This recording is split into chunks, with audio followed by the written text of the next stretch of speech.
junior in my category. So I work a lot of weekends. Oh, is that right? Okay, that'll be an interesting. I think I may have accidentally just gone live, so we'll see. Okay. let me verify. No, I think I just did that on the YouTube side, maybe. We'll see. Yeah, I think we're live on potentially on YouTube. Looks like it. Now I need to go verify on Facebook. It looks like it is working. So now I need to. Okay, yeah, let's just go live. You think how many times I've done this that it will that it would have been a little bit smoother, but I don't know. Technology. Yep, that's right. I have one of the problems is because I'm trying to live stream to both YouTube and Facebook, there's more moving parts essentially. Right. And save that and go live now. I did add a title. I don't know why it's telling me to add a title. But well, I think we're live now on Facebook, and I'm going to keep the chat up so that I can see. I do need to add a chat.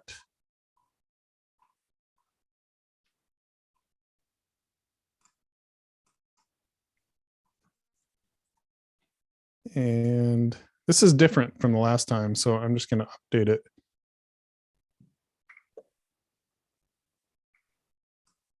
Okay. Yeah, hopefully that worked. Well, we're going to let some people filter in here, Laura, before we get going. And unfortunately, they're still having some issues here. It says go live to start the event, but I think we're live already, so I don't know why it's telling me that.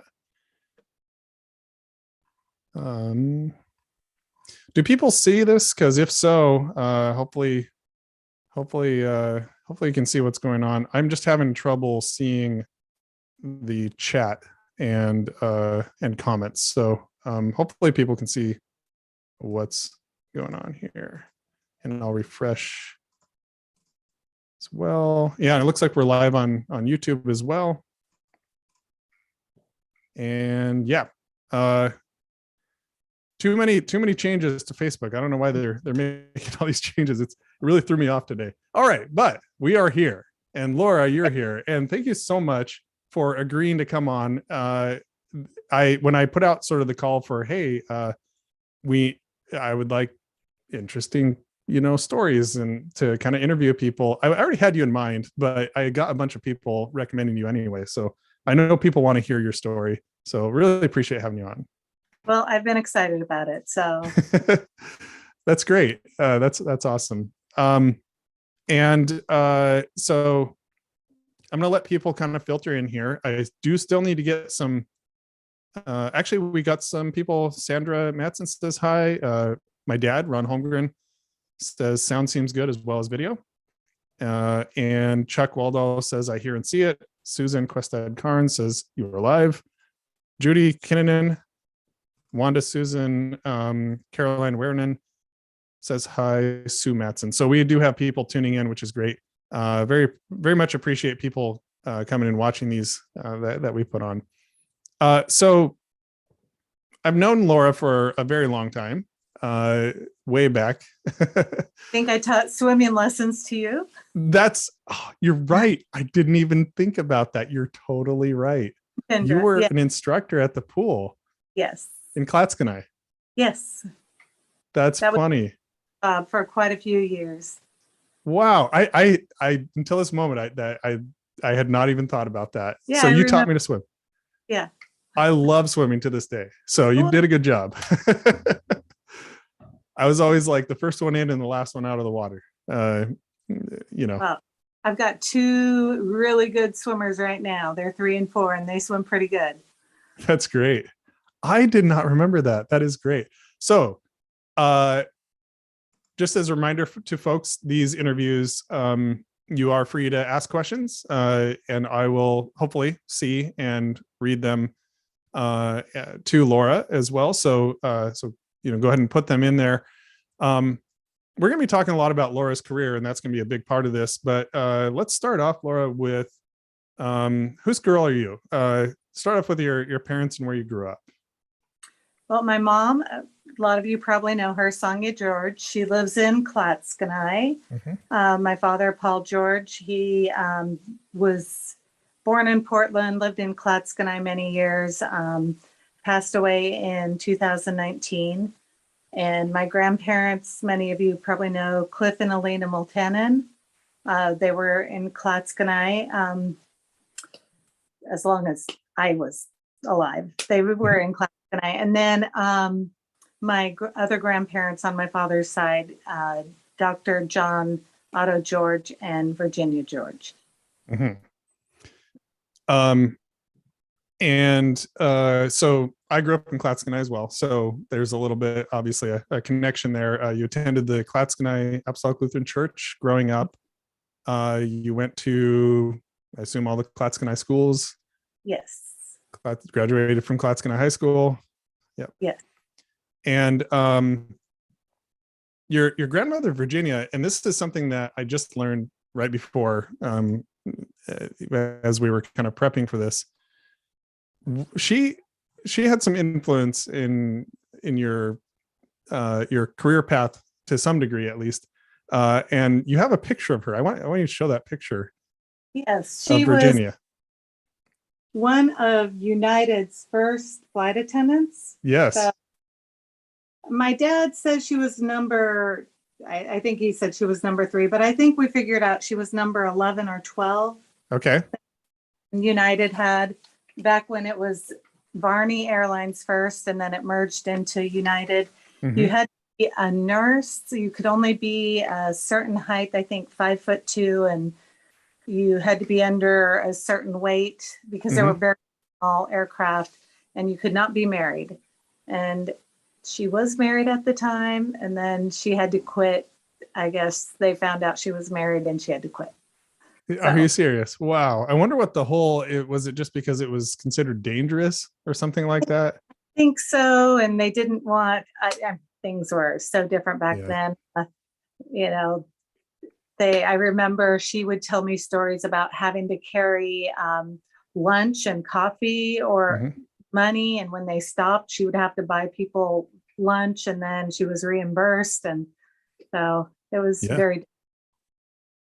Yeah, that's an amazing story that she was involved in that as well. Wow, yeah, that is really, really cool. And in my notes, it says that you still have her airline wings. Yes, I do.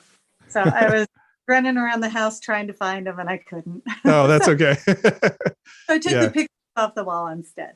Yeah. And then your father, Paul, was also he was a pilot, a private pilot. Private. Yep. And he owned airplanes. Talk about that a little bit. Did you fly with him? We went flying with him a few times when we were little. We didn't fly with him much. He owned quite a few different airplanes throughout his life, and he built a lot of them. I think he probably built about 6 or 7 airplanes. Okay, wow.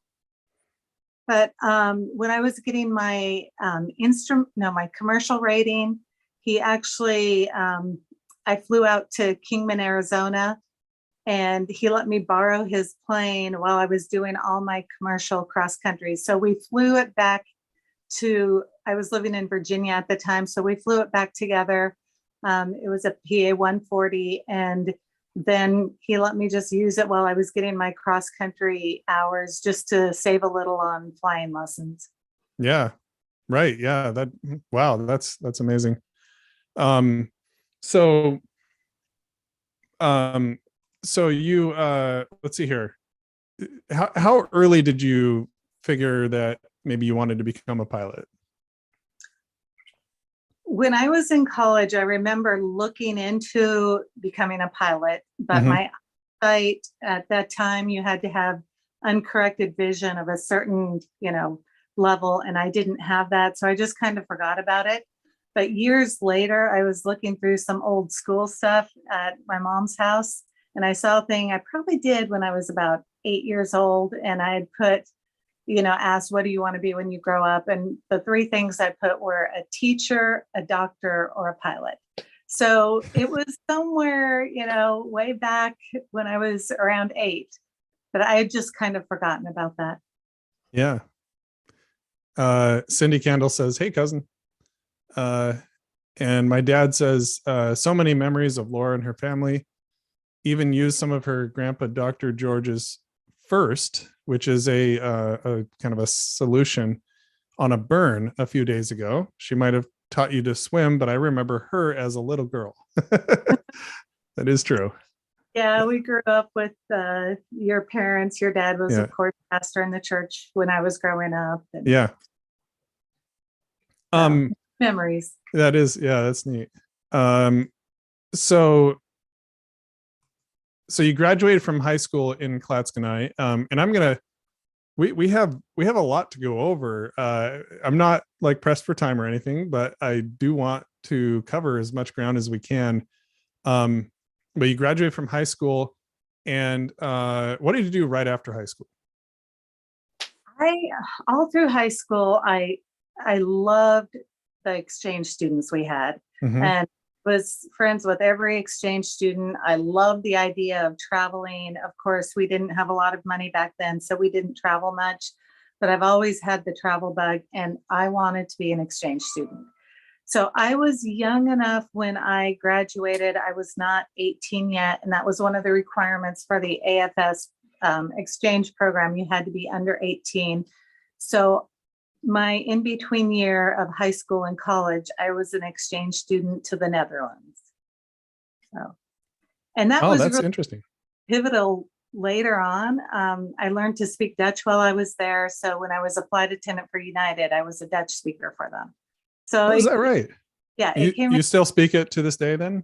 I speak it. One of my favorite places to go to is Amsterdam, because I can practice my Dutch, and on the radios, it's kind of fun with the controllers to, everyone speaks English, but I say hello or goodbye or, something Dutch. And it always surprised me to have an American speak it. And then in the hotel, I speak it. And I have a lot of friends still I go see on layovers. And my host sister actually lives right in Amsterdam. Mm-hmm. Oh. Okay. Wow. That's amazing. Dutch to me always sounds like it's almost English, but not quite, and almost German, but not quite. And you kind of get this like weird kind of like close, but not quite, you can almost understand it. It's a very interesting language. It is. Yeah. It's a Germanic language. Yeah.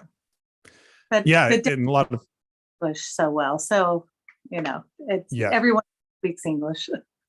Yeah. I was in Amsterdam in 2019 and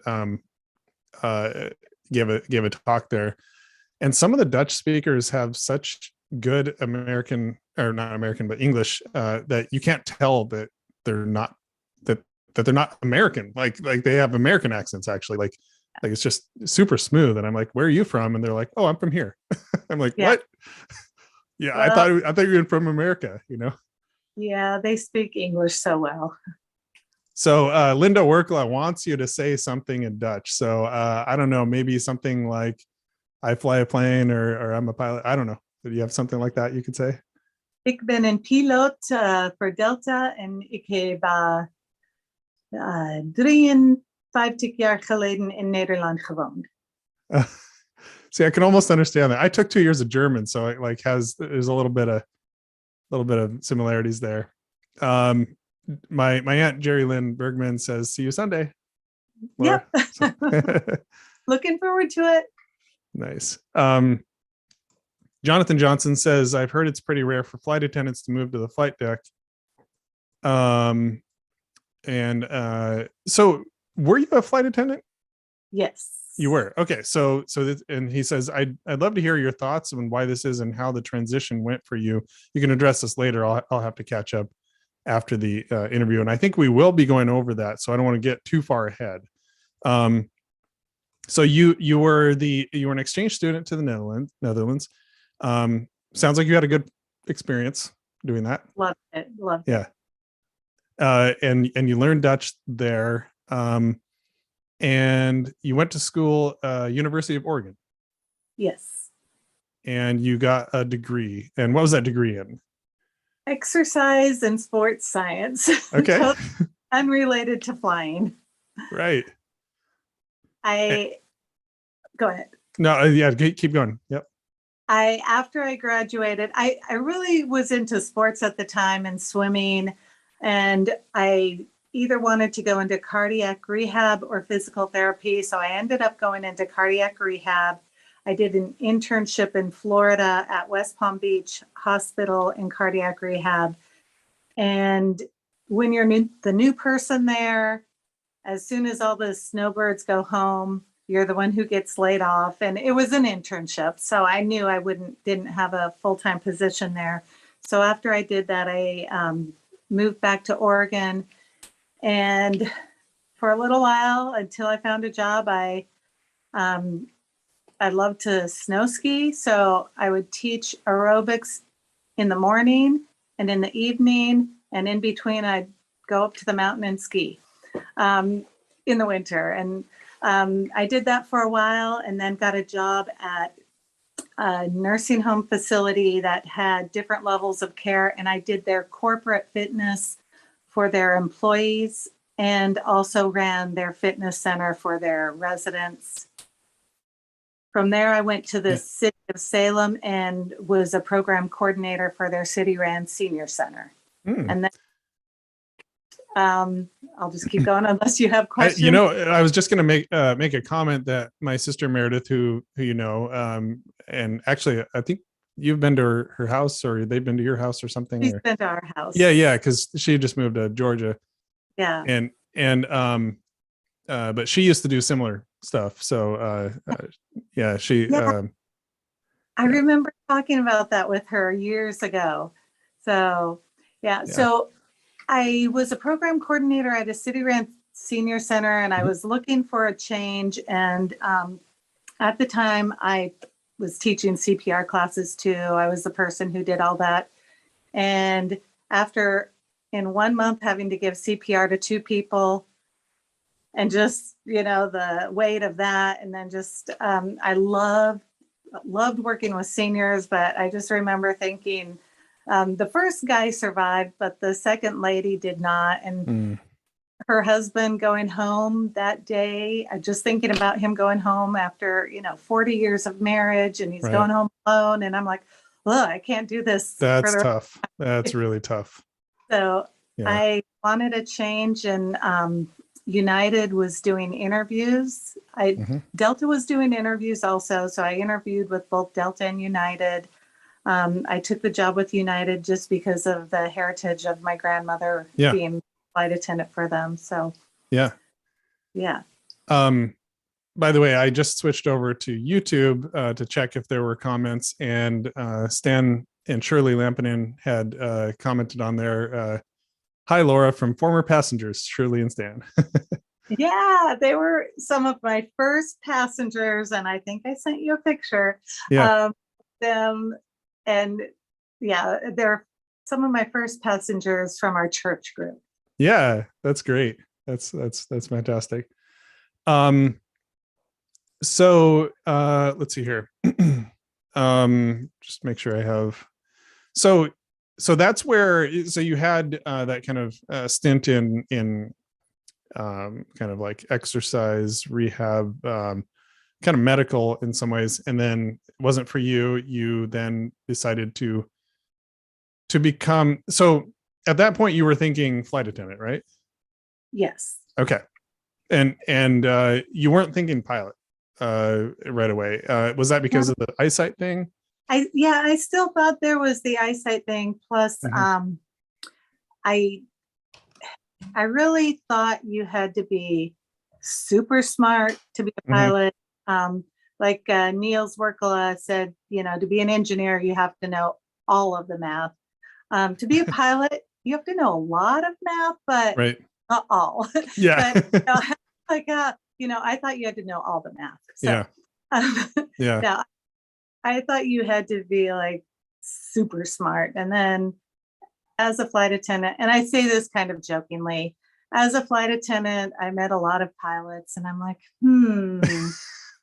you're not. They're not that smart. Yeah, I could probably do what you're doing. Okay. Yeah. I wanted a little more of a challenge. Yeah. But I did love my job as a flight attendant. Yeah. What I loved about it, when I got on with United, I was based out of Washington, D.C. area, and they had the 3 airports out of DCA, Dulles, and then Baltimore that we covered. So I moved to the D.C. area. And then I took the test to be a Dutch speaker. So I was a Dutch speaker for them, and I got in 3 classes before 60 Dutch speakers. So seniority is everything in the airline industry. So my whole time at United, if I ever wanted a holiday off or something off, I was able to get it off if I did a Dutch line. So it was good. And I flew a lot to the Netherlands, and I was able to see my host family a lot and a lot of my friends that I had made there. Did you have to speak Dutch to a lot of passengers? No. Okay. I used it. Yeah, it's, the only people who don't speak English really are the very elderly and the very young. So you rarely used it. Yeah, interesting. I assume you could maybe once in a while say something just for fun, but like you didn't have to. Yeah.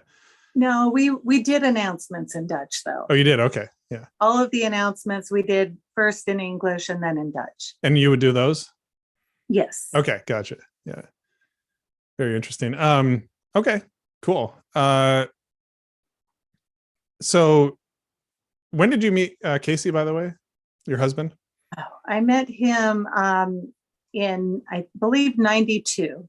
Okay. Or 92. And then when I moved to the DC area, I think he was going to be a flight attendant. I think he tells people he didn't want me to get involved with a pilot. So he proposed to me, and we got married a year after I started with United. We got married, and then he moved out to Washington, D.C., we were actually in Virginia. So he moved in 98. Okay. So you were a flight attendant, and well, first off, like, just one of my goals with this also is, if people are watching this and they maybe are inspired, like you said, like you didn't know that you could even be a pilot at that point, but what if someone wants to be a flight attendant? Like, what is that process like? Is it difficult? Like, what, and then what's the job like?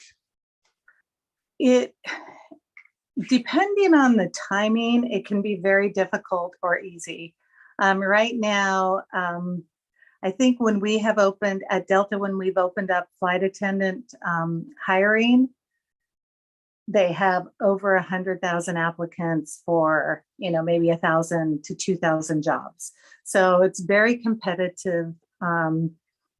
It's a fun job. It's people think it's very glamorous. It's not as glamorous as it seems. It's a lot of, you're gone a lot.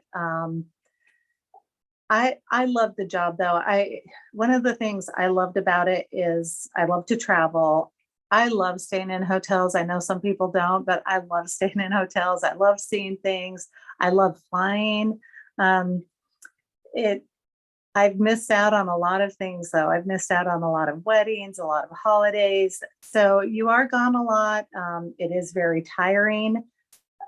Flying domestically, you might be flying, if you're flying for a regional, you might be flying 5 legs a day. Internationally, it's usually only 1 leg a day.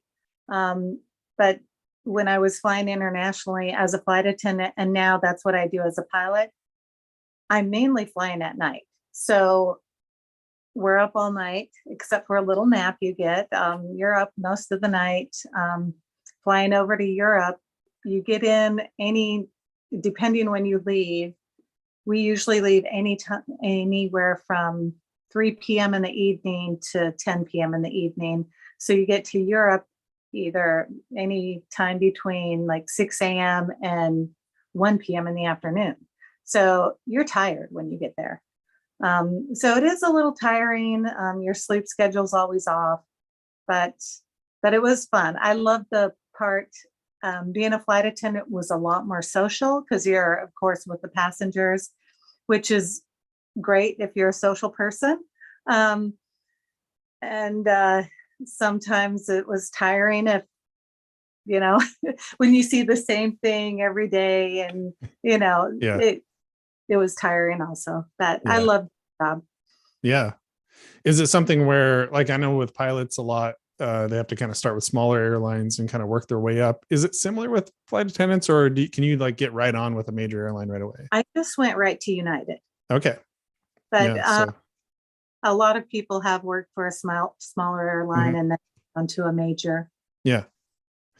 Okay.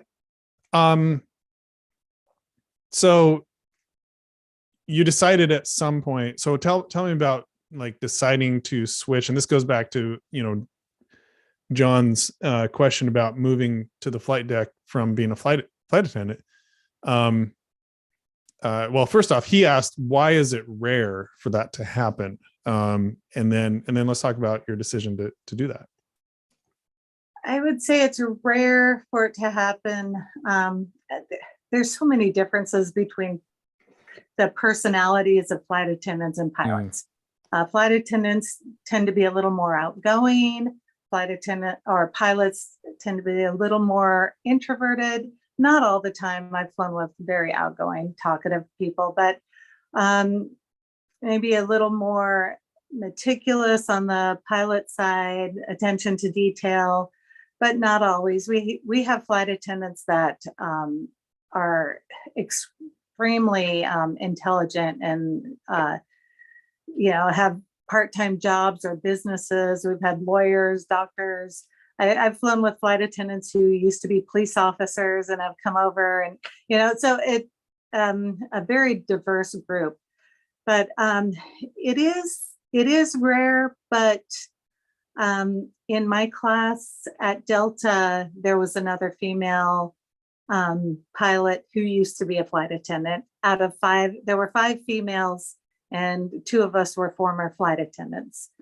So I guess when you're in aviation, you think, okay, hey, I could do this instead. And I remember I was flying international, so I would take my break a lot of times. Instead of going and sleeping in a bunk, I would go up to the cockpit or flight deck and ask questions. And, I just had an interest in it. So when I came home one day and said to Casey, what would you think if I wanted to be a pilot? And he was like, go for it. So I just started taking lessons. I remember going out to our local FBO, and at the time I was a little claustrophobic with things. So I'm like, I don't know if I could actually get in a 152 and not feel claustrophobic.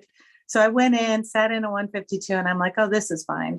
And took a flight lesson and loved it. So started just flying, got my private license. I would have flashcards on the jump seat when I was working, and I'd be going through, because there's a lot to study when you're getting your initial pilot license. A funny story, a friend of mine who was also a flight attendant started taking lessons with me. And at one point she said, Laura, this is just too hard. I think I'm just going to marry a pilot. So she ended up marrying a pilot. She quit flying lessons and ended up marrying a pilot. But there was a lot of studying involved. I remember one time when I was trying to figure out holding patterns, I went up while we were flying probably to Amsterdam, and I was asking the pilots, I can't figure out, teardrop and parallel entries. And, they were explaining it to me. So I got a lot of encouragement from the pilots I flew with. So that was kind of neat. Just for the audience, what's a holding pattern? It's when you're going to do an approach, if you're going to land. Yeah. to come into land, you might have to do a holding pattern like circling.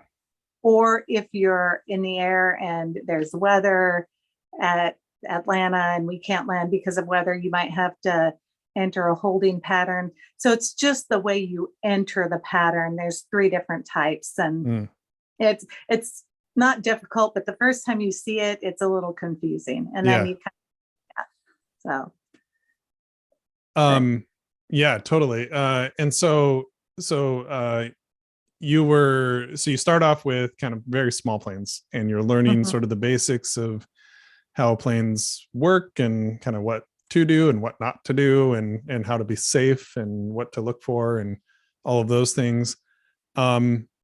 And it says here you soloed by yourself flying January 24th of 2001. And that year, of course, something pretty significant happened, and you were actually getting your instrument rating when 9/11 happened, is what it says here. Yes, I was, and of course, I was a flight attendant for United, and 2 of the planes were United planes that were involved in 9/11. So I was on my way to the airport to take a flying lesson when I heard that on the radio, and of course, at that time, nobody knew what it was. Everyone thought it was a small plane that hit at first, and I remember thinking, what an idiot. You couldn't see the, that was my thought. How could you not see the Twin Tower, or, how could you fly into it? But that was before we realized that it was an attack. So by the time I had arrived at the airport, all of the airspace was already shut down. I remember the moment we were all sitting in there watching TV, and the moment the first tower fell, I was just like, just this wave came over me, and I'm like, I've got to get home. And it's back when, we had cell phones, but they were fairly new. They weren't like today. I remember I was trying to call everyone. Casey was on a trip for his job, and so he wasn't at home. I was trying to call people. I couldn't get through to anyone. And by the time I got home, people still couldn't get through. And then I remember getting phone calls from family, and, just to make sure I wasn't. Make sure you weren't on one of those planes. Yeah. Yeah. So I remember that was, everyone kind of, it's one of those things, you remember what you were doing. Absolutely.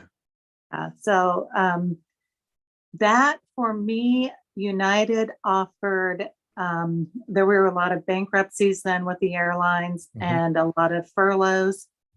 United offered voluntary furloughs for flight attendants. And at that point, I took every furlough I could take and worked on my ratings, which I had a few friends who were taking flying lessons at the time who were like, oh, I'm just giving up because I'll never get a job flying. And I remember thinking, you're crazy. This is the best time to get your ratings, get your hours, because it's all cyclical. And I'd be ready when we were ready to come back. I wanted to be ready to get a job flying. So that's a good lesson for people. Usually when it looks sort of the bleakest for an industry that's cyclical like that, construction's another one, things like that. That's the best time to be investing in yourself, investing in kind of moving into that, because a lot of people will be exiting, and then there's going to be a huge need for pilots and, flight attendants and whatnot. It's a great time to get into it, because then you're ready. Yeah, my timing, I say, was perfect because I got all my ratings. I started flight instructing at that same place. There weren't a lot of people who were hiring flight instructors at that time, and a lot of flight schools were, I don't know if they were really closing down, but they were starting to, the insurance was so high, and I know some of them were closing down, but it was harder to get a job as a flight instructor. But I got on where I had taken lessons, and we were living in North Carolina at the time. So I would drive during the week. I would drive 4 hours to Manassas, Virginia. I stayed with a friend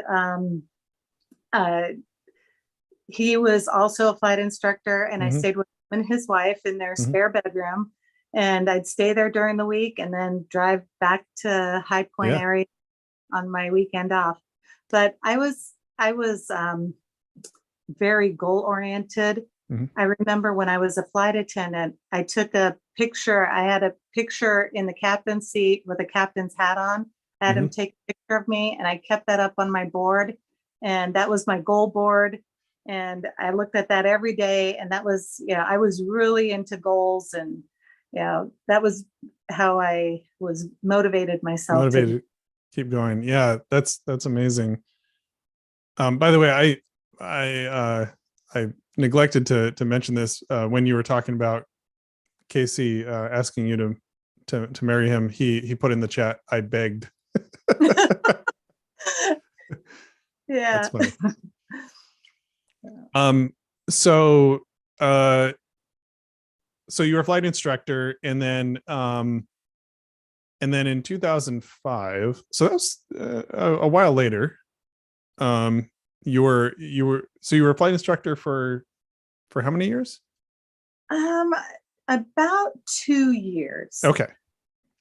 Yeah. At the time, nobody was hiring. And Yeah. so I took a pay cut from Yeah. being a flight attendant to become Right. a flight instructor. And But it gave you a lot of hours and a lot of I'm sure valuable experience. And yeah. yes. Yeah. I couldn't believe I took a pay cut to go out and have people try to kill me. It was, What was it, a little dicey sometimes? Yeah. When you're flying with some people, it was interesting sometimes. Do some people just not have the aptitude and probably shouldn't be pilots? Yes. Okay. Which we did. We were doing some training for military. We did their initial training up until their solo. And if they didn't solo by 16 hours, which is not a lot of time, Right. we were reading them out. And if they didn't solo by 16 hours, they washed out of the program. Yeah. That one, most of the guys were really good, but there were a few that would just needed a little more time, which, but you hated to be the one to let them walk out. Or so some of those guys, you wanted to give them a chance, but they were pretty good, though. I usually had the younger students. Anyone who had someone who was younger wanted me to be their instructor, because I think the parents thought a female would be more nurturing. And so I did most of I had a 12-year-old student once. Wow. A couple of 14-year-olds, a few that soloed on their 16th birthday. So, and they were actually all really good. So can you get a pilot's license before 16? No, you can't solo until you're 16. Oh, okay. So that's slow before you. Yeah. Yeah. So. Yeah. Very interesting. And wow. Yeah. So obviously, I mean, you're doing it as a job, but you're also getting a lot of flight time. And it sounds like it was interesting in a lot of ways. But then the airlines started hiring again eventually. Things kind of came back. So talk about Colgan Air and kind of how you ended up there. Well, I talked to everyone. I was the queen of networking. I would talk to anyone who came in and, ask about, flying for them. And I was sending out resumes to everyone, people who would have never hired me, but I just thought, I'm just going to go for it. So I was applying with everyone, and I had gotten a job offer from Scenic Airlines, which is Grand Canyon Tours on the West Coast. But their class date was going to be in a few months. And then I got Commute Air, I was supposed to start training. I had gotten a job offer with them flying a Beech 1900 way up in Presque Isle, Maine, which I was like, oh, I don't want to go to Presque Isle. So I was hoping to get something else. And I had flown with one of the owners of Colgan, and this was one of the scary people. He was I don't know how old he was, but I was doing a flight review for him, and it was one of those things where it was like, oh, he's been flying for so long. And, I did a flight review for him, and he was like, you need to come interview with us. So I'm like, okay. He passed his flight review. And I went, I had over 1,000 hours of single engine aircraft time, but I didn't have the 100 hours of multi-time that they needed. So my interview he set it up for a couple days in advance. And the next day I was like, okay, I've got to get the rest of my multi-hours. So I went out the day, and I think I had to get like 3 or 4 more hours just to hit their minimum requirements. So I did get a job offer from them, and they told me they were going to put me in the Beech 1900, and which was their smaller aircraft. But when I went to training, I was their lowest time person, and everyone else was going into the Saab 340. So they were just like, okay, we'll just throw you in that airplane. So I ended up getting the Saab 340, which was a bigger? Yeah, it was a 34-seat aircraft. Okay. Yeah, it's a big one, 34 seats. Yeah. So, is that so like a turboprop or something? Turboprop, okay. Yes. Yeah. So I flew out of Charleston, West Virginia for 13 months before I upgraded. It was a very low time for an upgrade, especially at the time. So I upgraded, and everything's done on seniority, not, it's not based on your performance. So it's all done on seniority. So I upgraded at 13 months to captain. So you were a first officer, meaning the co-pilot. Yes. And then you became a captain, which means left seat, the main pilot. Yeah. Yeah. You're just in charge of everything is on your shoulders. Yeah. Captain. Yeah. And one misnomer that people ask me, I haven't gotten this in a long time, but people used to say, well, when are you going to get to fly? Some people think that the first officer doesn't fly.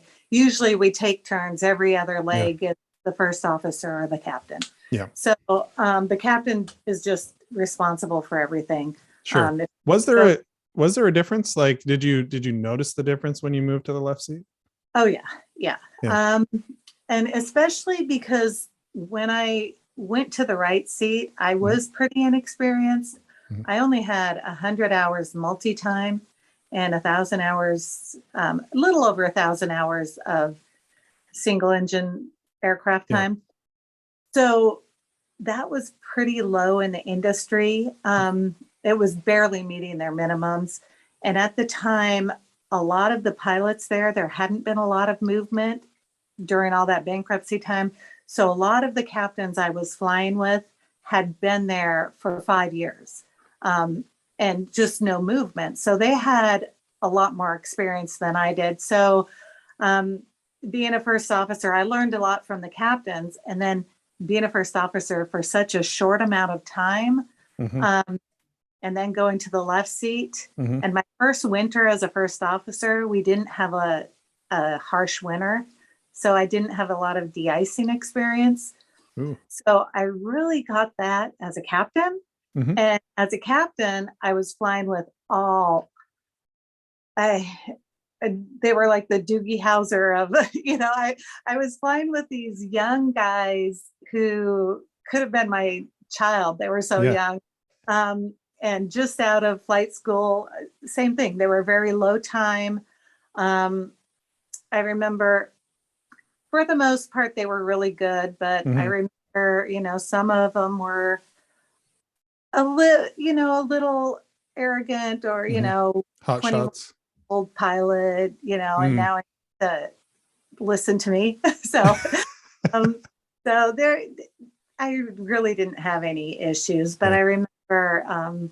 I remember the first time I had to experience de-icing and really bad icing conditions. I was nervous. I mean, Mhm. because I'd never done it before, and then the person next to me wasn't any help because they hadn't done it before either. Yeah. A lot of learning, Yeah. you know, on the job learning, and it would have been better had I had you know, severe icing when I was an FO, so I could have learned from the captain. Yeah. But and another thing with that, I hadn't been into any big airports like New York airspace. As an FO, I had flown a lot into Dulles, Mhm. so I was familiar with Dulles and DCA, but New York is a different. Yeah. I bet. You've got to talk fast, and you know Mhm. they if you're talking with a you know southern drawl, and yeah, they get a little mad at you, but it's really fast paced. So going into that as a captain with an FO that didn't have experience was a little nerve wracking, but Yeah. it was good experience. Yeah. It sounds like it. So I'm going to take this opportunity to ask about the experience being a woman in industry that I think you mentioned 5% women pilots. Is that right? In It's a Delta? little higher now. Okay. Delta has almost 6%. It's still in 6%. the 5% range. Yeah. I think United is one of the higher percentages Mhm. of pilots for US Airlines. And interestingly, I think the highest percentage of female pilots are with Air India, around Oh, okay. 11%, which surprised me. But Yeah. That is um, interesting. So so yeah, I was yeah. just going to ask about that. Like, um, did you feel like, was it a situation where, I mean, you're, especially back then when you started, it was more unique. And did you find that your fellow pilots treated you differently, or maybe perhaps passengers, or something along those lines? Like, was there anything like challenging, I guess I should say, about that? Now, back with the regionals, I remember a few times, and a captain has 4 stripes, first Mhm. officer has 3. So if you're in the industry, you pretty much know that. Mhm. But I know there were quite a few times where working with Colgan, where the gate agent would come out to our airplane and give the paperwork to the nail To the and dude. go, Captain. And I'd be like, hey. So Yeah. that happened quite a few times. Mhm. I just Yeah. nothing major. I've never Yeah. had one. Oh, a funny story. I was going into might have been Santiago, and there were 3 of us. This was with Delta just recently, probably in the past year. There were 3 of us, and one of our first officers was Spanish speaking. And when we were going through customs, we had to put our bags back on a belt and go through. And the guy running the belt asked the other pilot, he's like, "Is she a pilot?" And he's like, "Yeah." And he's like, "Is she any good?" So, you know, and that was a Hispanic culture. Yeah. Every once in a while, depending on where we're flying, Mhm. and a lot of times it's been, you know, South America. Mhm. When we go out and say goodbye, if we land the plane, we usually go say goodbye. And I had the captain standing on the other side saying goodbye, and I was saying goodbye. And he Mhm. told the captain, "Good landing." He's like, "It wasn't me, it was her." And he came by me and just kept walking. So, Oh, you know, wow. like, so I Yeah. think cultures and, Yeah. but I get the most comments from older women. They're Mhm. like, "You go, girl," or, you Yeah. know, all Yeah. excited to be a female pilot. That's pretty But neat. yeah, I've waved goodbye on the 717, and I've had people look over my head and yell to the pilots, "Good job." Hey, I'm right here. Yeah. Yeah. pilot. Right. You seem to have a good attitude about it, but it's Yeah. I'm sure, yeah, there's something there. And the other thing that I noticed as well is I'm in an industry that's like 90 some percent men as well, software engineering. And a lot of the women have what they would describe as imposter syndrome. So where they feel like maybe they don't belong, and they almost like feel like they need to over qualify before they apply somewhere. Like, I need to meet all of these requirements exactly, and then actually overdo it just to kind of have. But that doesn't seem to apply to you so much. You were happy to apply places you didn't necessarily check all the boxes. I had guys at Colgan that I flew with, and Mhm. you get to know these guys pretty good because you spend hours together. So, Mhm. I have a lot of good friends that I've flown with. And I remember when I got on with Delta, when I was at Colgan, Mhm. I'd have these guys saying, "Oh, you got that because you're a woman." I'm like, "Did you apply?" And they're like, "No." I'm like, "Well, maybe if you applied, you would have gotten Right? a call too." Yeah. Yeah. So I had applied with everyone, and Yeah. it was my first choice, so I'm glad I got on with them. But I had Yeah. applied with everyone as soon as I could, and I kept updating my resumes. And I think I told you I was the queen of networking. Mhm. I would That's talk to, huge. That's huge. yeah. It doesn't matter how good you are; it's who you know. Yeah, Um, it's true. I would talk to everyone, and I applied for a bunch of different scholarships. I got quite a few scholarships, and one of them that was pivotal was type rating, a 737 type rating from Delta Airlines. And that was through Women in Aviation. It was very competitive. I got that when I did the type rating. I Can you explain what a type rating is real quick? To fly a large aircraft, you need to be type rated in that aircraft. And type ratings usually take, I think it took a whole month. Mm. So I had to ask Colgan for a leave to go get my type rating at Delta. Mhm. And that was I think that was in 2006 or yeah, 2007. Mm. February of 2007. So I was already a captain at Colgan. Nobody was hiring yet. The majors weren't hiring, but I went in and I probably had 5 different instructors in the simulator, and I just had a good rapport with them.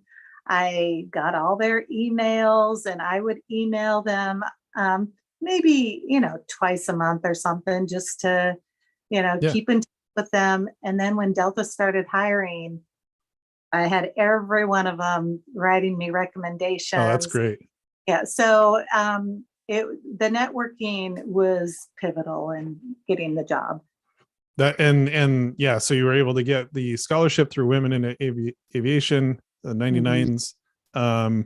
And having that rating was really nice because I assume then Delta was like, they don't have to do that. You don't have to go through that with them. You can just go right away. By the way, my sister Meredith Worry says hi, Laura. Hi. Can't And wait to see your new house. yeah, they got it. They have a new house there. Yeah. So so then you got on with Delta, August of 2007. Soon after they started hiring, you had kind of all this sort of paid off. All of the work you had done, the networking, that sort of thing. Really quickly, kind of talk about why you would want to move to a major airline like that. Like, what, you're already a pilot, you're already a captain, it seems like you're doing well, but why would you want to move to a major airline? Quite a few different reasons. First of all, pay. Mhm. Pay at a major airline is much better. At Colgan, which Colgan went under, they were acquired by Pinnacle, and then later on, I think Endeavor. So Colgan, they flew 2 types of aircraft. Delta has quite a few. I would have never flown international. I would have been flying 6 legs a day at Colgan, where when I first started at Delta, I was flying some 4 or 5 leg days when I flew domestically, but now I fly 1 leg international layover, 1 leg back. So it's just the lifestyle. Like I said, the Yeah. pay better. So, and that's the goal for a major airline is most pilots' goal pilots want to if go there. they're going that direction for Right. commercial. Right. So. And so with all those recommendations and everything, you got the job. I'm sure you were pretty excited when you heard that. Oh, yeah. I thought I won the lottery. So. That's great. So then where were you based after that? I did my training in Atlanta, and the type rating did help to get the job, but I wasn't flying the 737. So I still had to go through all the training again. Okay. Which my first aircraft was the MD-88, which is McDonnell Douglas aircraft. And my first How many seats is that ish? 100 something. Okay. Yeah, I'm really good at, once I go to a new aircraft, I can build aircraft. Yeah. Just in the general sense of like, what are we talking? Yeah. Okay. Yep. And I was based out of New York. Or actually, you know what actually makes the most sense to me as a non-pilot? How many seats on each side of the row? That had 2, an aisle, and 3. Okay. And 2 aisle 3. So a little smaller than a 737, but it's in terms of width. Yeah. At the time, it was Delta's smallest aircraft. Okay. And it was the aircraft that most of the junior people went into, and it was the first officer in that aircraft was the busiest seat in the aircraft or in the whole airline industry. You were the busy. Yeah. Was it just a characteristic of that type of plane, or?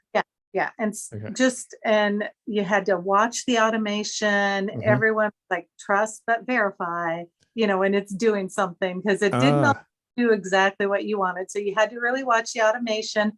But just one example of how busy it was, starting an engine on that airplane took 3 hands. It would, and when I'd have a jump seater on that was like a 777 pilot, I would make it even worse. I would like fill my hands, and I would hack the clock, start the clock with my foot, and they'd be going, "Oh my goodness, I could never do this." So, yeah. That's hilarious. But the good thing about that is going to anything else has been easy. It's just like, oh, I have all this time. What am I going to do?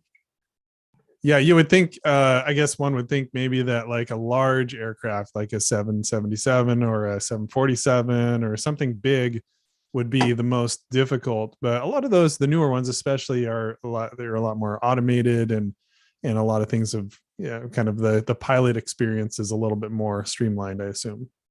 Yeah, the MD-88 is the least automated I've flown at Delta.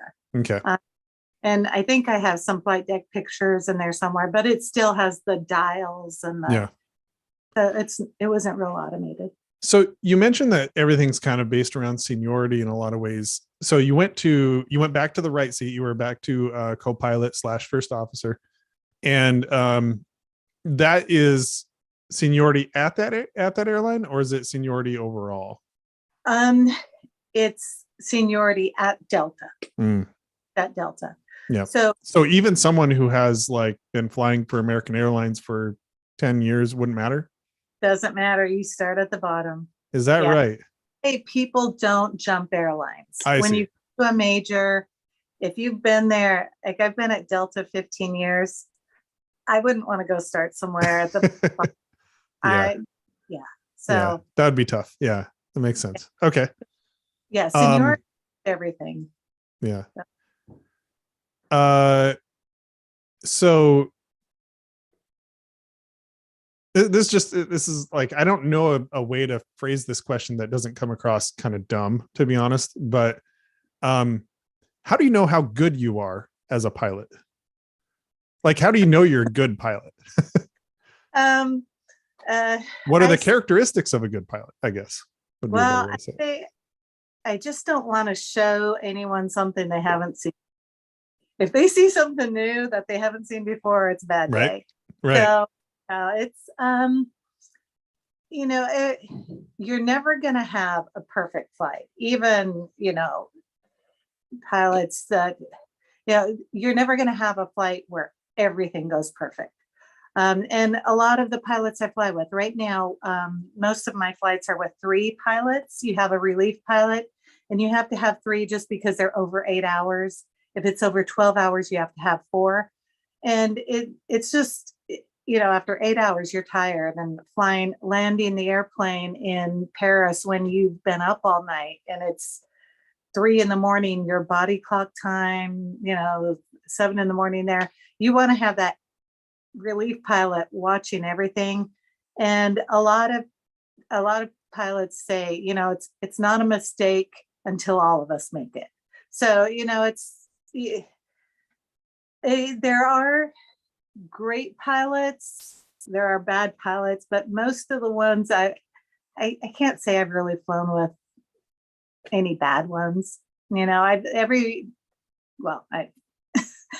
at the regional, but no, yeah. I think at this level, even when I interviewed, they said, what we're interviewing for is personality. Do I want to spend 4 days on a trip with this person? Because if you're at that level, you're most likely proficient. Some probably fall through the cracks, but and then it depends. When I was flying the MD-88 and the 717, a 4-day trip, we might be doing 16 landings. So I might get 8 takeoff and landings in a 4-day trip. Whereas now a 3-day trip, there's 3 of us and there's only 2 takeoff and landings. So some doesn't get one. So my trips now, I might get 1 landing a month. Oh, wow. From doing, where I might be doing 12 to 20 landings a month, takeoff and landings, to 1 a month on average. So your proficiency is not there, but my experience level is a lot higher. So it kind of balances out. So we're going to come back to your timeline after a bit here because, there's more to it. But I'm just coming up with tons of questions, and people in chat, feel free to ask questions as well. But how many planes can just like take off and land themselves? Like, is it every big plane, or is it like only special certain ones, or is that like, I don't even know. I don't know what airplanes can take off on their own. Okay. Airplane I've flown at Delta can land on its own. Even the MD-88? Yes, with help. I mean, of course, you have to push the right buttons. Yeah. But the Saab 340 could not. Okay. Yeah. Yeah. But the 3 aircraft I've flown at Delta, the MD-88, the Boeing 717, and the Airbus 330 can all do an auto land. Of course, there is some involvement in it. The one I'm currently flying, the 330, is the most automated. It has auto throttles, so it does all the throttles. You do have to pull them back, when you get down to about 20 feet above the ground. Yeah. But it steers you down the runway, keeps you center line, and then at a certain point you click off the autopilot. Is it one of those things where it can land better than a human, or does a human generally land better than it? Depending. It does land pretty good. Yeah. Pretty smooth. The MD-88 did not. It wasn't as smooth. The 330 actually lands pretty smooth and auto land. but we don't like to auto land because most pilots like to land the airplane. They like to land. Yeah. Because Yeah. like you're not getting that many chances to do it Right. anyway. And it's one of the more interesting parts of your job. Yeah. So, yeah. So usually we're fighting for who gets to take off. Well, it's like when my wife and I are like, who's going to mow the lawn? We have a riding mower and we actually fight over it. Cause it's like, it's like a 90-minute thing where you can just listen to a podcast and just drive the mower. It's kind of fun. But yeah. So theoretically, if a plane could like take off, which seems like it'd be relatively doable, then you could program it, because they can also follow a flight plan as well, right? Like you can have an autopilot that makes turns and stuff too, right? Yeah, our autopilot, it's pretty advanced. It could do everything. Yeah. There's a lot of input because we're talking to controllers and stuff. Sure. Yeah. It will not climb unless we put the altitude in, and it descend unless we put the altitudes in. Yeah. So things like that. And if you're navigating off your route, it will follow that. But if you need to do heading, so I think we're still a ways away from not having, and obviously for good reasons, the airline industry is resistant to doing unproven stuff like that, and because like the safety record's pretty stellar, and so there's some questions in chat. I will get to those in a second, but what was sort of the okay, actually, I want to go back real quick. So I interviewed Glenda Howard recently. Fantastic interview. And her husband, Ken Howard, they came over for dinner as well. And so I was talking to him, and he flies private jets for uber wealthy people. And so I was asking him, and one of the things we talked about was simulators, and what role sort of have simulators been in your career? Have you spent time in simulators, and like how good are they and things like that? Oh, they're awesome. I remember the first time I went into a simulator, that a real simulator, I was like, wow, this is amazing. It isn't the exact feel of the airplane, but it's pretty close. I've spent a lot of time in simulators lately, especially, but every time you train for a new aircraft, you have to get a type rating, or every time you switch aircraft. And I've done that 3 times at Delta. And then I have a type rating also in a 737 and 757. So I've got 5 different type ratings. So that's a month or 2 in a simulator each time. But especially during COVID and right now, because flying's picking back up internationally. So I'm flying a lot more than I was during COVID. But right after I got trained in the Airbus 330, COVID hadn't hit yet, but we were doing so much training that I was flying a lot. But when we're training other pilots, after you do your simulator training, you have to do an initial operating experience with a line instructor pilot. So while you're doing that, we still have, in the Airbus, we still have 2 pilots that come up to the flight deck during the break. So we had 4 pilots. So I wouldn't get a takeoff and land because the training pilots have to do that, and the instructor. So right after I got trained on the Airbus, I went through, I think every 3 months, I was having to go to the simulator to get my 3 takeoff and landings, because you have to have 3 every 90 days to stay current.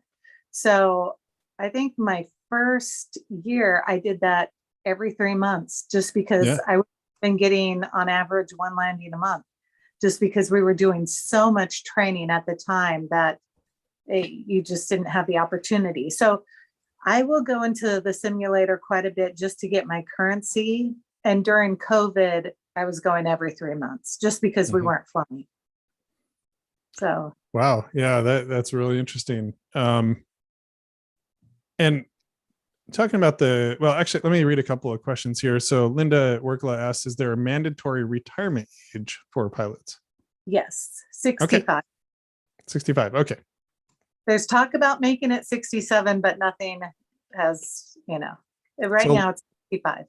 Linda, I'm not sure how old you are, but you might not quite squeak under that. Let's see. I don't remember. Maybe you would. You could maybe try to get your pilot's wings. Janet Chalk says, have you ever had a flight where something went bad and you thought you might crash? No, not that I thought I would crash. I have had quite a few people ask me, what's your scariest experience? Or I've just been very blessed. I haven't had anything. Flying is so safe, right? It's so safe. I haven't had any bad experiences. I've had to do a few times we've had to maybe hold for, and there's been a few times where fuel was getting low, but not to the critical point where we were thinking we'd have to divert to a different airport. But everything is so, at this level, everything's so automated that if the weather looks bad where we're landing, we have alternates, we have additional fuel, we have, there's contingencies for so many things. I guess the worst thing we had was when I first got on the airplane. Everyone was like, "Oh, international's great. Nothing's wrong with the airplane." Well, we had a toilet that was leaking brown water. No. And we were trying to do a few things to fix it, and we were trying to figure out, do we divert to, we were going, I think, to Amsterdam or somewhere in Europe, and we were trying to figure out, are we going to have to divert to Dublin because, we didn't want to, and we were thinking of it wasn't anything that was a real safety issue. It was more of, are we going to end up on YouTube and social media because there's brown fluid running down the aisle? 7-4 Gear is going to do an episode about you. So it was more that, and we ended up, and we were in contact with Atlanta maintenance, and we figured out a few things and stopped we ended up continuing on, but I've never had any issues.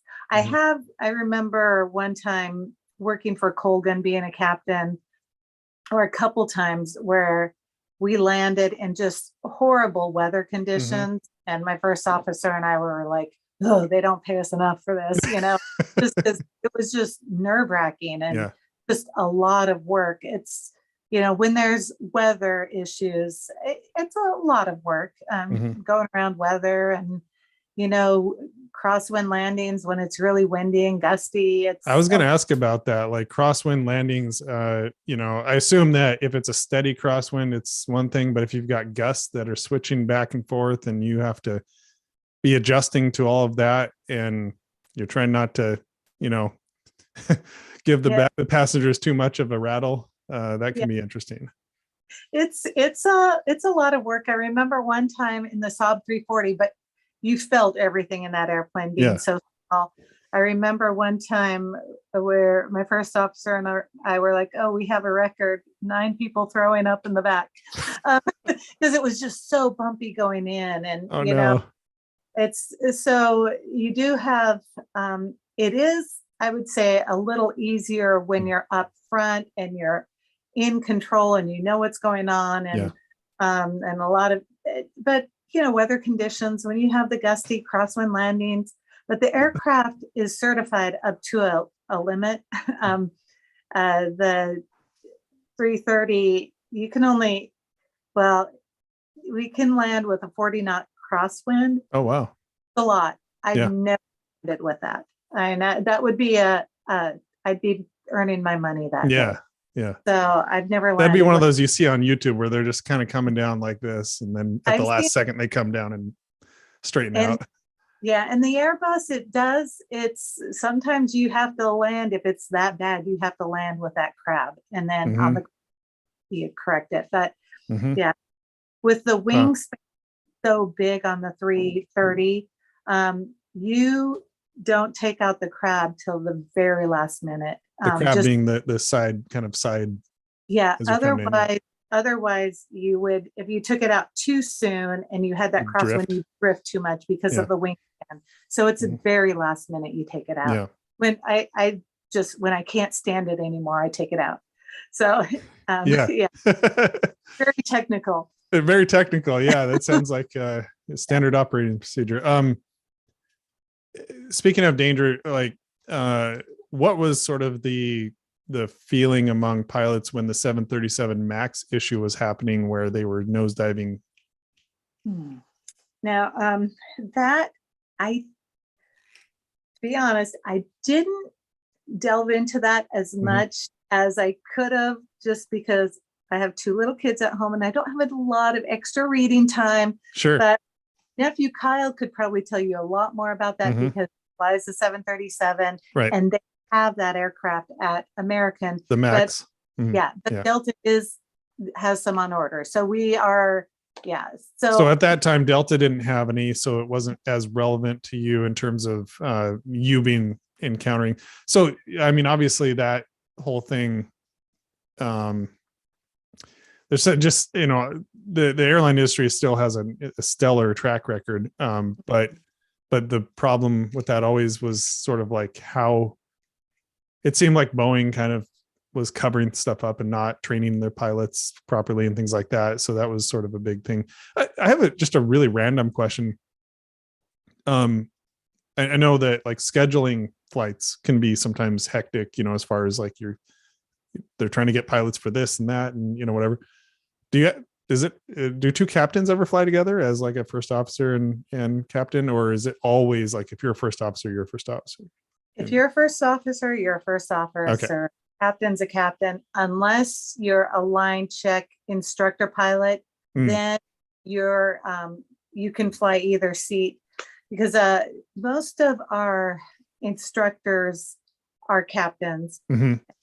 If you're instructing another captain, you have to be the first officer. So our tech airmen can be in either seat. Okay, that makes sense. But otherwise, you're a first officer or a captain, and it's all based on seniority. I had a recently where the first officer was senior to the captain, and he wanted to be in the right seat because seniority is everything. And in his seat, I think he was number 2 on the aircraft, whereas if he would have been a captain, he would have been in the 200 or something. Seniority is relative. Like we have about 14,000 pilots at Delta, almost 50,000, and I'm in the 5,400 range. I'm in the lower half of the percentage. Overall, if I were a first officer on a 717 in New York, I'd be number 1 in my seat. So I could bid anything I wanted, any vacation I wanted. I could have whatever I wanted to bid, I could bid. I see, because they're treated separately. It's the pilot's not a pilot. It's a first officer or captain. Those are separate things. Yeah. But your seniority, wherever it lines up into that category, that base, I could be a captain right now in Atlanta on the 757, but I'd be at the bottom of the. So I'd have no control. Right now where I am, I like flying international. I'm about 56% in my category in Atlanta. If I would go to New York, I'd be in the 20 percentile. So I'd get better trips in New York, but I'd have to commute to New York. Are you a captain now? No, I'm a first officer. You're a first officer now. Okay. Yeah. And then, so you did switch to the 717, which I don't know, but I'm not like a complete dunce about airplanes, but I didn't know there was a 717. It's a Boeing. I have, okay, this is my geeky aviation. This Oh, is nice. okay. They're very similar. This is an MD-88. This is a 717. It's just a little shorter. Okay. The training to go from the MD-88 with the type rating on that to the 717 was just a week. It was like a 5-day simulators and then the OE. So it's very similar. Okay. Just a few less passengers. And the reason I did that is because I was more senior in the 717. So I had better bidding and a little more control over your schedule and things like that. Yeah. That makes sense. I'm sorry, we're burning time, but I'm just so fascinated by all of this, and I really appreciate you taking the time to do all this. We have a bunch of photos to look at too, so I have plenty of time. Okay, good. I'm going to move forward a little bit in your timeline. You were in New York City, then you were based out of Atlanta. You flew the MD-88 for 7 years ish. And then you switched to the 717 for about 3 years as well. Still out of Atlanta at that point? Yes. Okay. And then you went to the 330 in 2018, and that's what you fly now, the international flight. Yes. And is that your favorite so far of all of the ones you've done? Yes. And maybe because of the lifestyle. Both the 88 and the 717 were all domestic flying.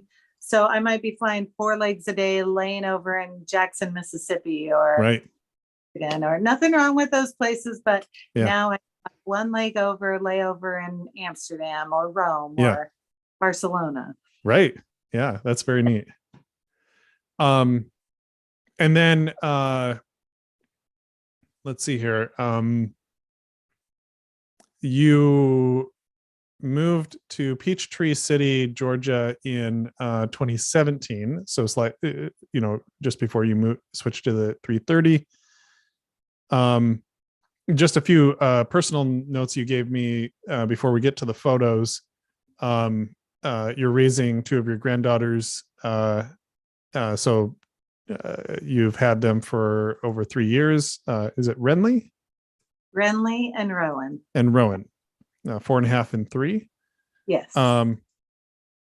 And Casey's daughter April lived with you for just over a year, and your nephew Zach George, who I know as well, lived with you for 5 years. He lives in Sweden, right?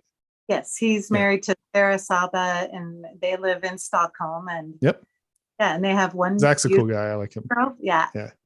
We had Zach living with us for 5 years, and I just love that kid. He's great. He's fantastic. Yeah. He's not a kid. What's that? I said he's not a kid, but he'll. I still think of him as a kid, but yeah, you're right. He bummed around with my younger brothers. And then you had 3 exchange students, Christoph Schroeder from Germany, Oliver Hagman from Sweden, and is that Naomi? Yeah, Noemi Servideo. Servideo from Italy. Very cool. I'd like to get. Oh, go ahead. Yep. I was going to say, Oliver is in our church circle. We if I can really quick tell you, we were on sure. We had Christoph for a year, and both Casey and I took a lot of time off that year to make a great experience for him. Yeah. And so we weren't going to have any more exchange students. And then one day we were in Greece, and I told Casey, I said, I think I want another exchange student. And I was dating Sada at the time. So I said, I want a boy who's from Sweden, so Zach can learn Swedish, and someone who's willing to go to church. And so he said, well, if it falls in our lap, that's fine. So the very next day, Chris Matson messaged me or emailed me and said, my friend Ulrika's son, who's Kenneth and Ulrika Hagman from church, their son wants to do an exchange program. Would you be interested in hosting him? And I'm like, the very next day, fell in our lap. So he's like, that's incredible. So that's how we got and it was a great experience. So. That's fantastic. Yeah, that's awesome. Very cool.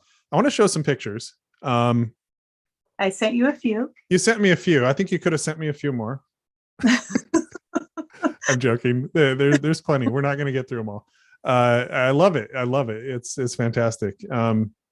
So I'm going to try to do this. Hopefully it works. That's my favorite picture of my siblings.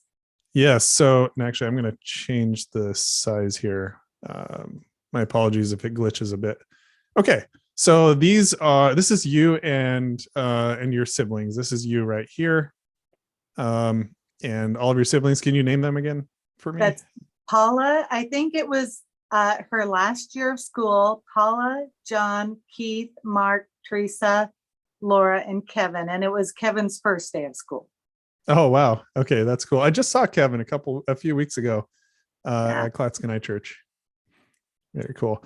And then I'm going to scroll sideways here to the beginning of this, and we're going to do our best. And if you folks have questions, feel free to put them in the chat. I will kind of be paying attention to that as well, but we're going to take a look here.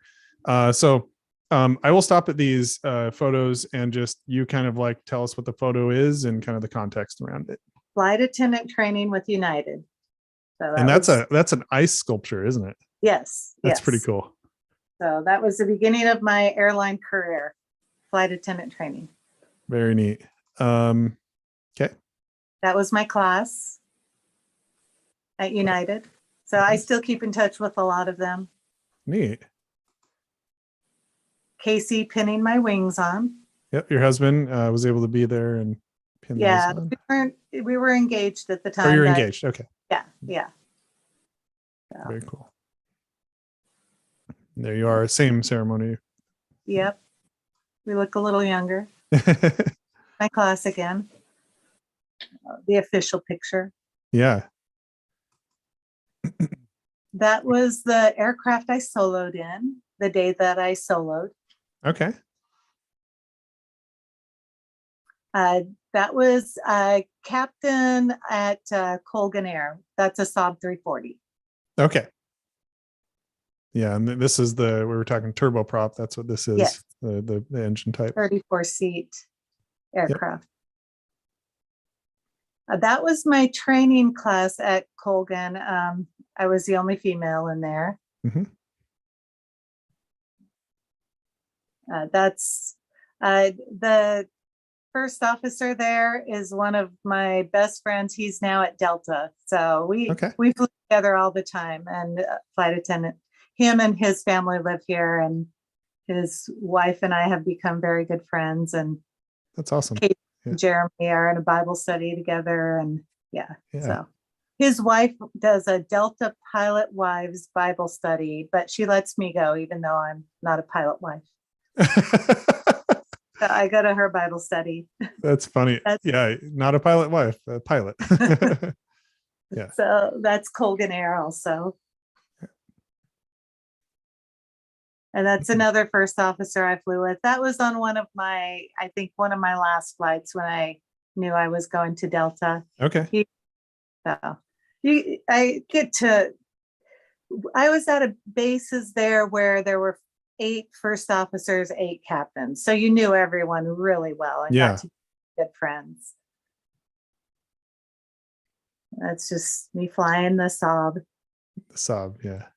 There's a lot of switches in these aircraft, but I assume after a certain amount of time, and when you're doing your check or whatever you call it, anyway, your training, you get to know everything. Yeah, pretty well.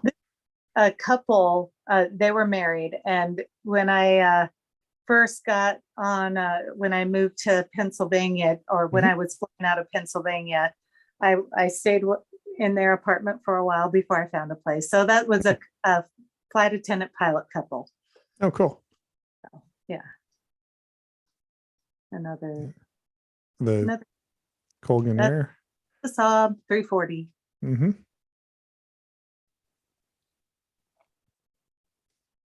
Another photo there. And I'm going to kind of move through this. There's doing a presentation for Girl Scouts. Cool. I've done a few of those. Yeah. That was my all the females in my training class at Delta. There were 5 of us Nice. out of 30. So that was Yeah. a big class. That's when I was getting my type rating for the 737. That's Oh, okay.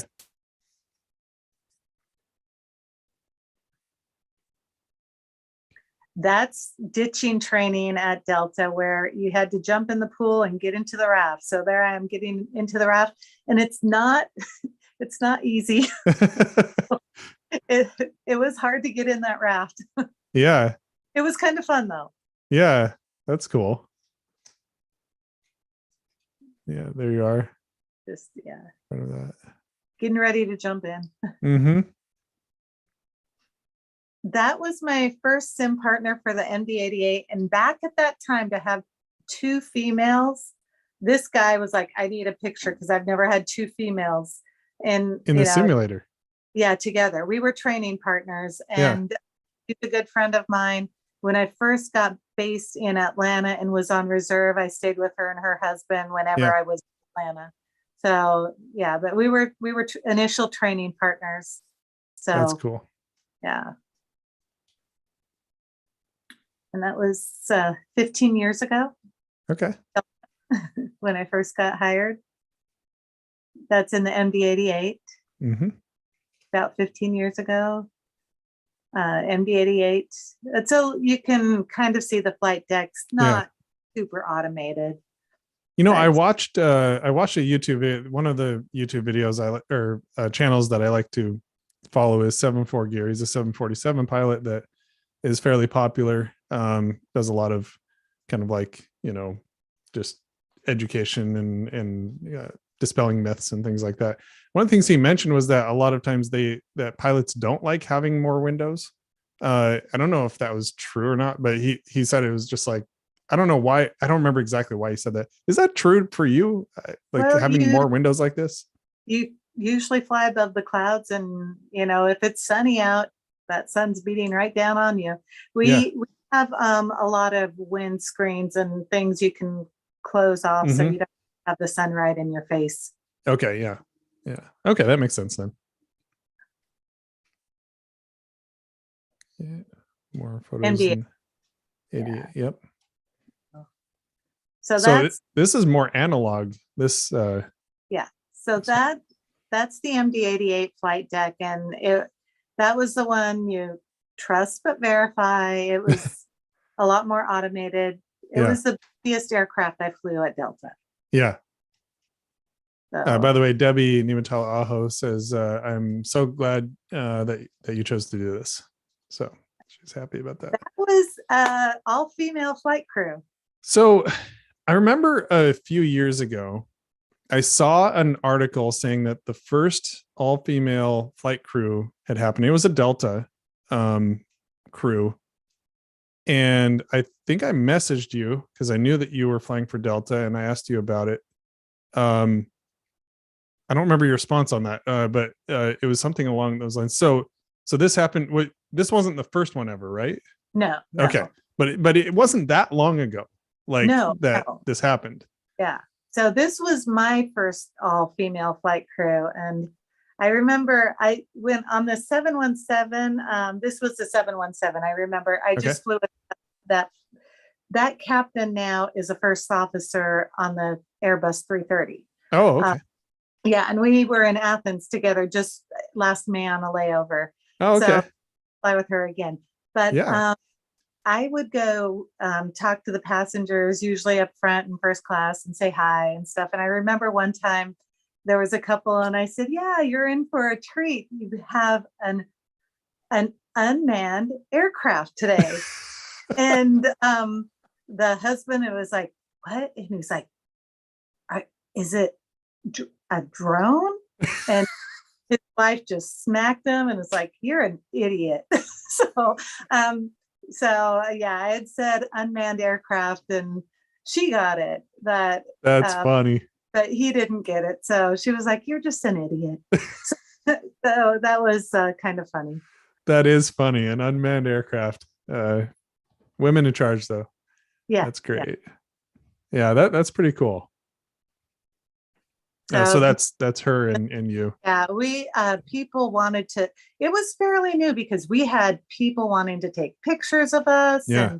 and yeah, we were kind of treated like rock stars. They were like, "What are you girls?" So Yeah. so people were taking pictures of us. It was kind of fun. Yeah, that is. Yeah. This is a group of female aviators. The ones in the front row, a lot of those were the real groundbreakers. These were all Delta pilots here.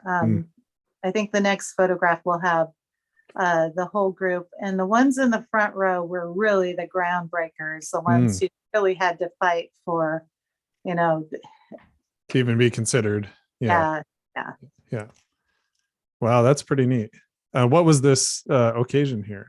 It was the 40th anniversary of this group, ISA. It's a female aviation group, and I had gotten a scholarship from them, so they wanted all the scholarship recipients to be at the conference.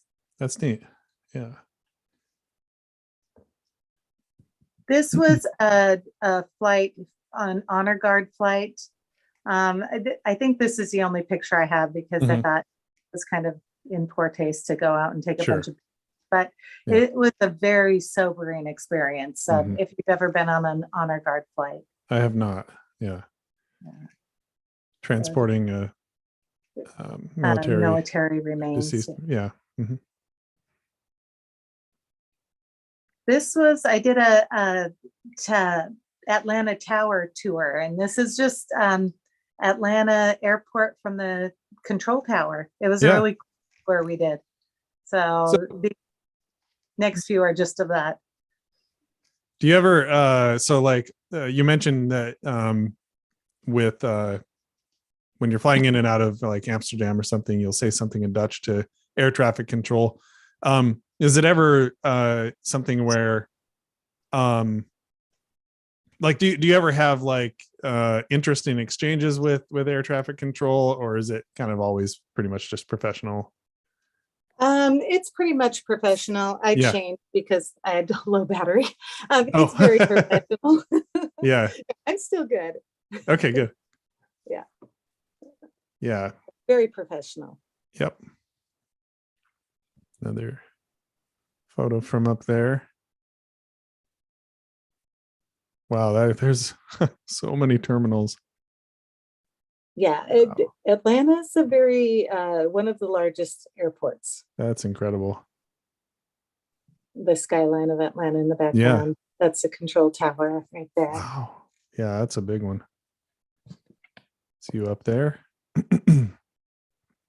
Oh yeah, here's my Aunt Shirley and her husband Stan, my uncle. That was a fun flight. It was on the MD-88, and it was a short flight. It was just from Greenville, Spartanburg to Atlanta. So we didn't have any food or anything. So I was in the flight attendant's galley trying to put together a little package for them of food. So how did you know that they were flying with you? Did you see them? I didn't until I walked up to the gate and they came and approached me, and I'm like, oh. So it's exciting when you get to fly with someone you know. Yeah, that's really neat. I can't remember if I got the landing that time or not. Usually if someone has someone on the flight they know, the other pilot lets them do the takeoff and landing, but I remember. So, it was fun though. Yeah. I mean, how do you determine that? Who gets to take off and land? Well, before, when you were doing 12 to 14 on a trip, you would just take. Yeah. Now it's usually whoever needs them the most. Whoever's going to go on current will get the landing. Yeah, that makes sense. And there's your nephew, Kyle Hillman. American. Yeah, ask him all your 737. Yeah, Kyle's a cool guy. I've known him for many, many years. Yeah. This was fun. We were both in Atlanta Airport Thanksgiving. We both had to work Thanksgiving. Yeah. So. And he flies for American? Yes. And he spent many years in more of I don't know what you call it, regional or mid major or whatever. Yes, but he's been at it for quite a few years. He has now, yeah. So yeah, he's moving up the seniority ranks. There's your mom, Sonia. Yes, I had a Portland layover, and so I rented a car, and instead of going to the hotel, I went to stay with mom. That's awesome. This was like December. Yeah, of course, she was always a fixture when I was growing up, still is when I go there. She's awesome. Yeah, she's great. And this is Kyle's youngest daughter. And Kyle didn't get to take her on her first flight. I got to. Oh, wow. Well, it was actually her second. She flew from Greensboro to Atlanta. And then they were going out to Heidi's wedding. Yeah. And Jenica was going to be on my flight, and there's a few other people who were on my flight that day. That's really cool. Did it just line up that way, or did you kind of arrange it? Well, I knew I had this flight, and we were visiting Kyle and Jenica, and I told them, and Jenica said, "Oh, I'm on that flight to go out to the wedding." Way. So totally coincidental.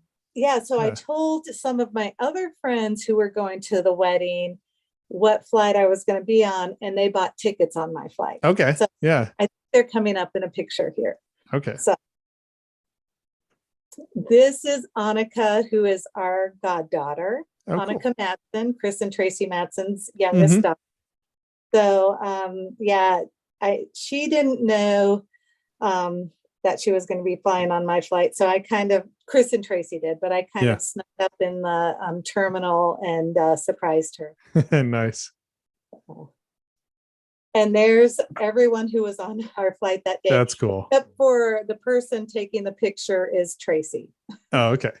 So Jenica, Michaela, and Evelyn, and then Chris, Tracy, Matson, and Annika. Yeah, so it was great. Fun. The captain let me have the landing because he was like, "Do you know everyone on the flight?" Because I brought everyone up to the flight deck. And that's great. It was a fun flight. Yeah. Oh, and there's Jenica with Evelyn. Yeah. Back when you had to have your mask and that's so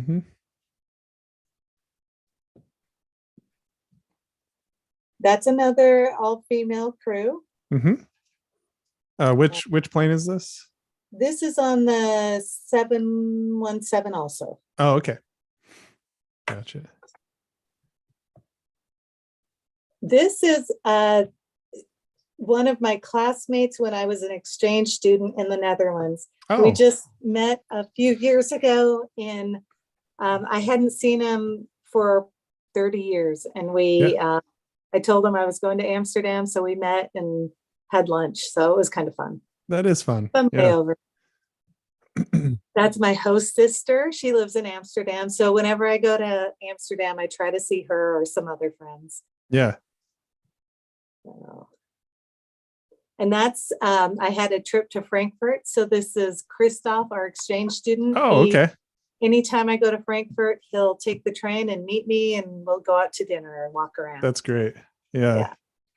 And what, so this is Frankfurt here? Yes. Okay. Yeah, neat. That's my host sister. This was during COVID. There were restrictions. Everything was closed. So she said, "I'll pick you up. We'll go have a picnic in the park." So she brought a picnic in the park, and then she had to bring me back to my hotel and rush home so she didn't miss curfew. Oh, wow. So crazy time. That's very much so. Mother, okay. In the Netherlands. Yeah. So I got to see her on a layover. Nice. And Christoph again, right? It was at Christmas market. Okay. That was fun. That was my brother-in-law, Scott. I was on a Boston layover, and he was running the Boston Marathon. So I got to go watch him. Oh, wow. So it's just some cool things I've done. Yeah. Yeah. That's really neat. Just getting to, I try to get out and do something. Yeah. It's super fun when you can do something like that. This was such a fun flight. This guy was retiring, and I didn't know. I was on reserve, so they put me on his flight. But the flight attendants and I in Amsterdam, we went and bought all this stuff for his retirement. We bought balloons and streamers and a cake and cards. And it was just and it was a great trip. We decorated the plane.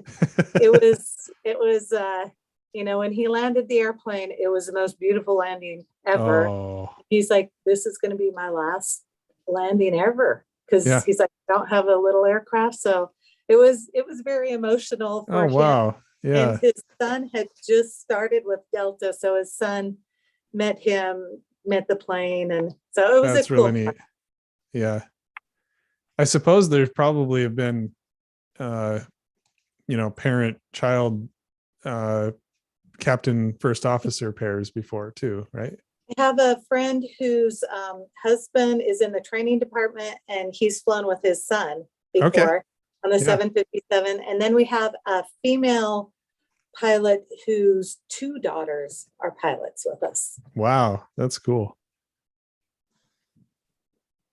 So that's the airplane I'm on now. It's a big airplane. Yeah, no kidding. I first would walk around this airplane. I'm like, this thing is so big. It's huge. Yeah. So.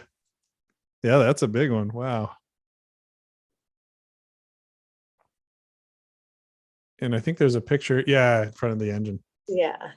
Wow. And how much do you have to know about like how these things work? Like how do you how jet engines work? I don't have to build the airplane. I just know what buttons to push at the right time. Yep.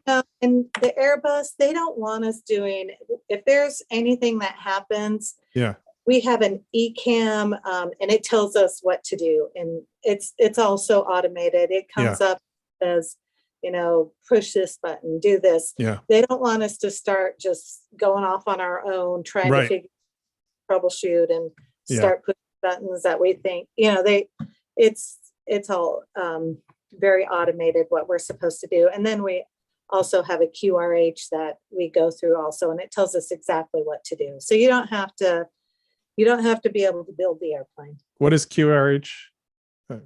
Quick reference handbook. Oh, okay. Like emergency or if anything. Yeah. There's me kicking the tires, making sure it's okay. Yep. Yeah. That was just recent. My Barcelona trip. I'm like, oh, okay, I need another engine one. Yeah. Yeah. So this is the inside of the 300? That's the first class. Yeah. Mm-hmm. That's our first class. Then the next is our comfort class. Mm-hmm. Next flight or picture. Oh, yeah. Okay. Oh, that might be coach.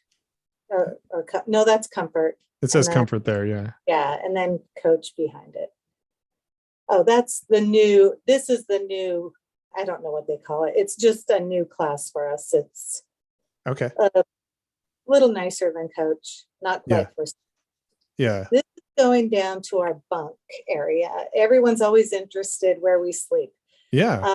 We go down some very steep stairs. I have a picture of the stairs, and it's a little bunk, and we have a little blanket and a pillow, and you see the seat belt, basic bumpy. Usually we get about a 2-hour nap. Right. And those are the flight attendant bunks. Mm-hmm. There's 5 of those. There's usually 10 flight attendants. So it's pretty steep. You have to hold on, especially if it's bumpy. I see. Wow, this is a big aircraft when it has all of that too. Yeah. Yeah. Wow. Where's the stair? This is in the middle of coach. It's right by the, so yeah, usually when I come out, there's someone waiting for the bathroom trying to go into there. And I'm like, no, it's not the bathroom. Yeah. That's just another picture of where our feet go. So it's tight quarters, but you get somewhere. Yeah.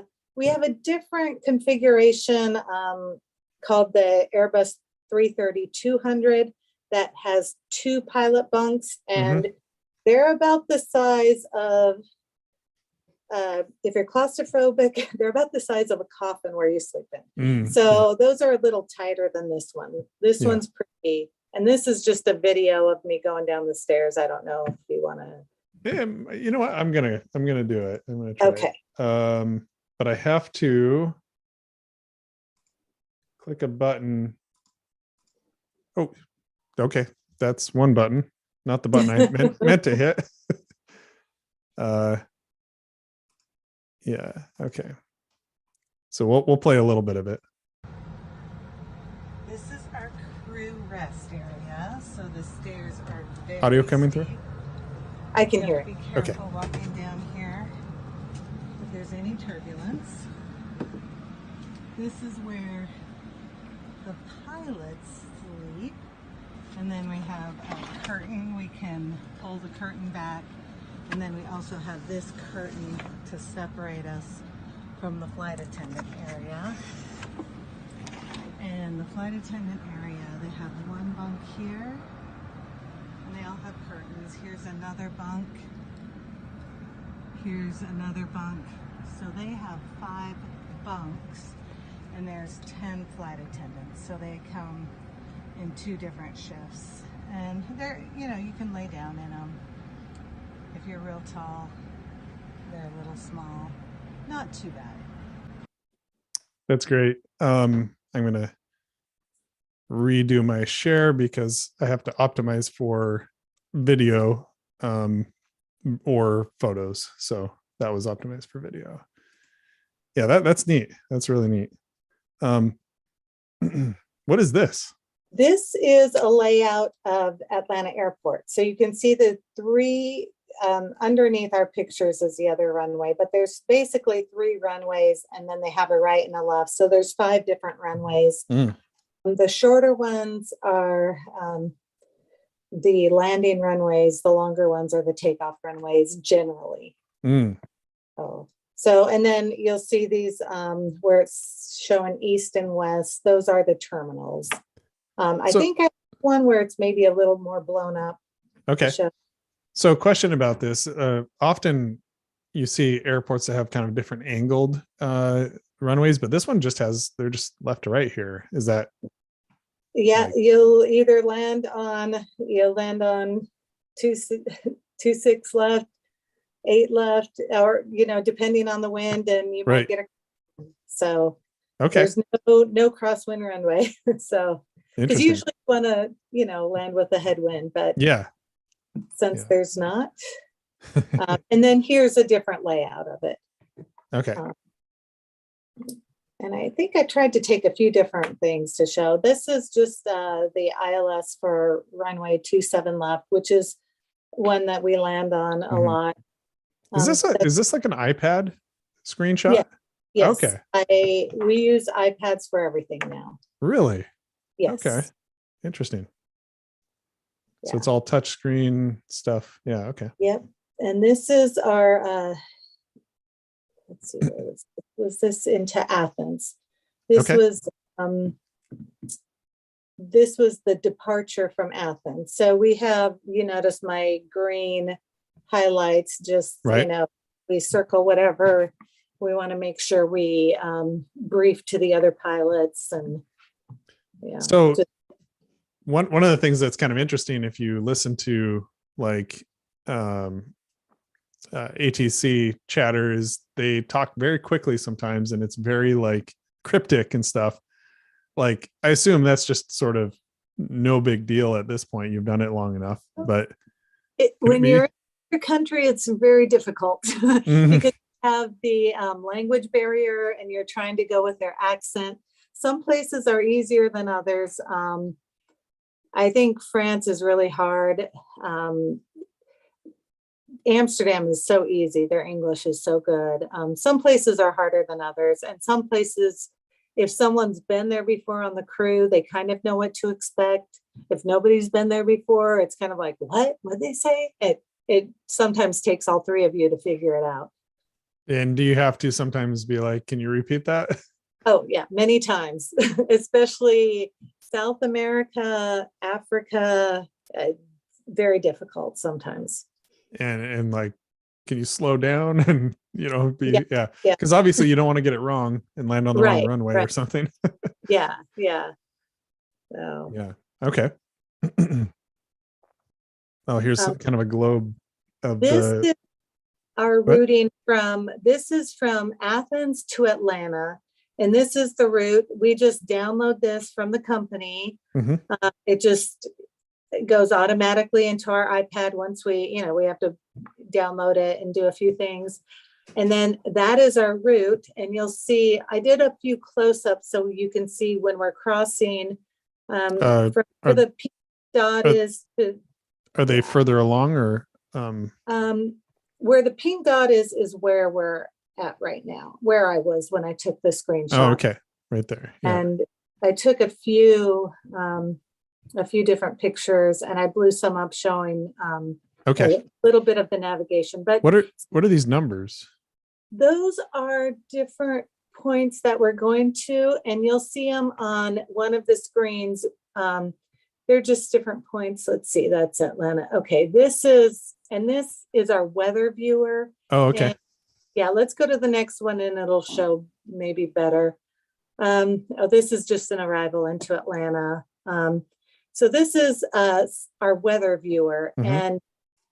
and it doesn't show the points on here. Oh, is this an elevation thing at the bottom? It shows This elevation. shows where we're at, and we were at. I think at this point we were probably at about.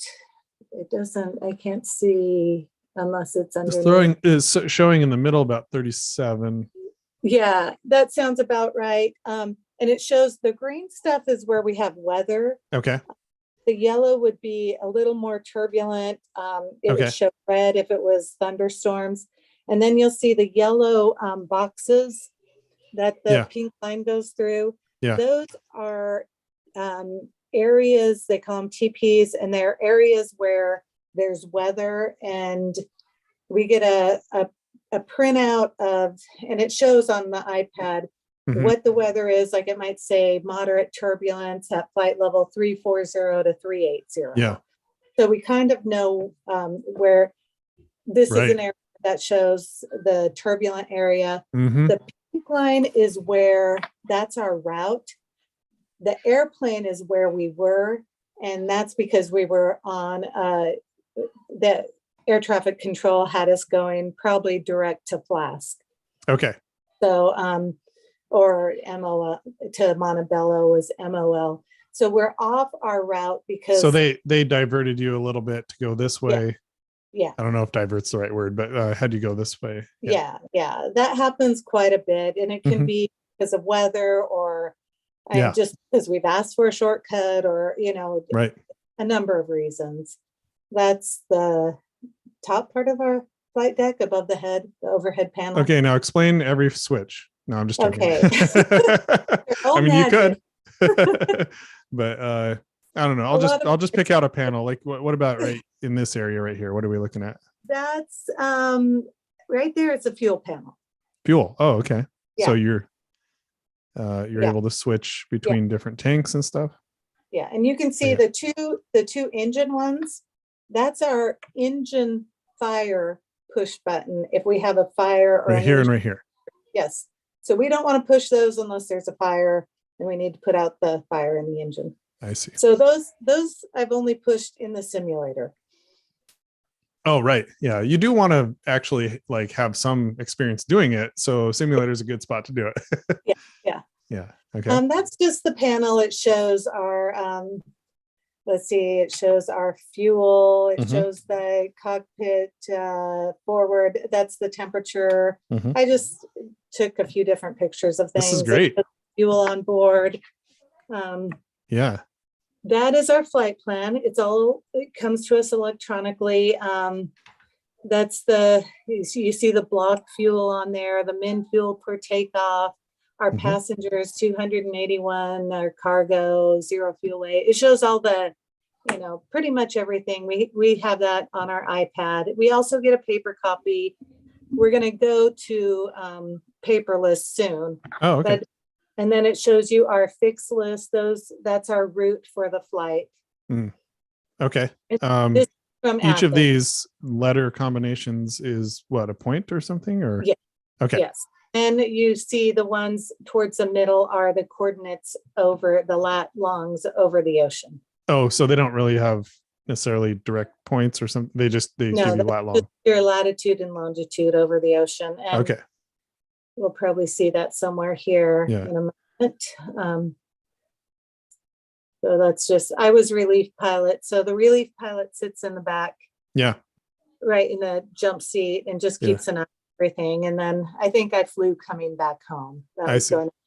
There you see our flight time, TTGO 11:45. So that meant we had 11 hours and 45 minutes to go. Wow.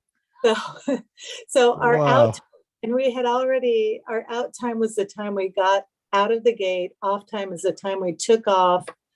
And then the other thing is the TTGO, time to go. So that was you'd been flying for about 25 minutes at that point, it looks like. Yeah. If this is the, okay. Yeah. And what time is reflected here? Is it like UTC or something? Zulu time. Yeah. Zulu. Okay. Yeah. Which is UTC. Yeah. Yeah. Okay. So basically England. Okay. Yeah. Yeah. So these are our lat long, the numbers there. And like the 19 and 20, those are just points. And if I were to click on those, it would pull up for that area, any frequencies I could, if we lost frequent com or, different frequencies or information about that area, you'll see the little, like the little zigzag where it shows, I don't know if you see it, ETP. Right here. ETP, we have two of those. Oh, ETP right there. Yeah. Yeah, and there's two of those. And that's a point where when we cross that on one side of it, let's say if we have an engine failure or we need to do a medical divert, if we're on one side of it, we might be going to Dublin. The other side might be going to LPLA, La Playa. Right here. Yeah. Wait, what is LPLA? That's in the Azores, La Playa, I believe. So it's a little island. It's a little island in the middle of the ocean. Yeah. So between these two, EXP and ETP, that's your emergency divert. Yeah. So that would be our emergency divert. And then over on the other side, as we get closer to the US, it's usually somewhere like Gander or, right. But up above, you'll see the A, B, C, D, E. Yeah. Those are basically highways in the sky. Those are crossing points. We were on a random route because we were coming from Athens. We were a lot more south. Yeah. I was going to ask about that because it didn't look like sort of Great Circle like you think of as Great Circle. Yeah, you have to be able to land somewhere with an engine failure, in a timely manner. Oh, and because of that, you had to kind of stay closer to this LPLA situation. Okay. A lot of times going over to Europe, you'll be on those routes that are further north. Right. Because when I flew to Amsterdam, I thought we went right over Greenland a little bit, or maybe something like that. I don't remember exactly. I love going over Greenland when you can see it, but it's very seldom that we go that far north. But I have a few times, and it's kind of cool to see. I think I have pictures of it when we went over Greenland. Yeah, that was pretty cool. Yeah, it's cool to see. Yeah. So, if you have middle break, if you're doing the landing, you usually have middle break, so you don't see this part of it. Oh, I see. Yeah, interesting. But, I don't know if you had more to go on this. No, but what are these right here? These that's the airspace right now. That's EGGX, which I think is Shanwick airspace. I'd have to. Is it who you're talking to? Yeah, that's who you would be talking to at that time. But you're not in radar contact over the ocean, so.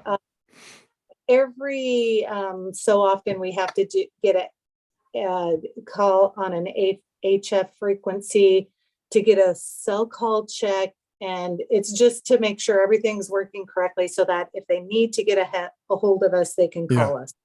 Okay. And that's so it looks like you're Artificial horizon. Yes, and then those are that's our flight. Oh yeah, navigation. All set up in there, and Yep.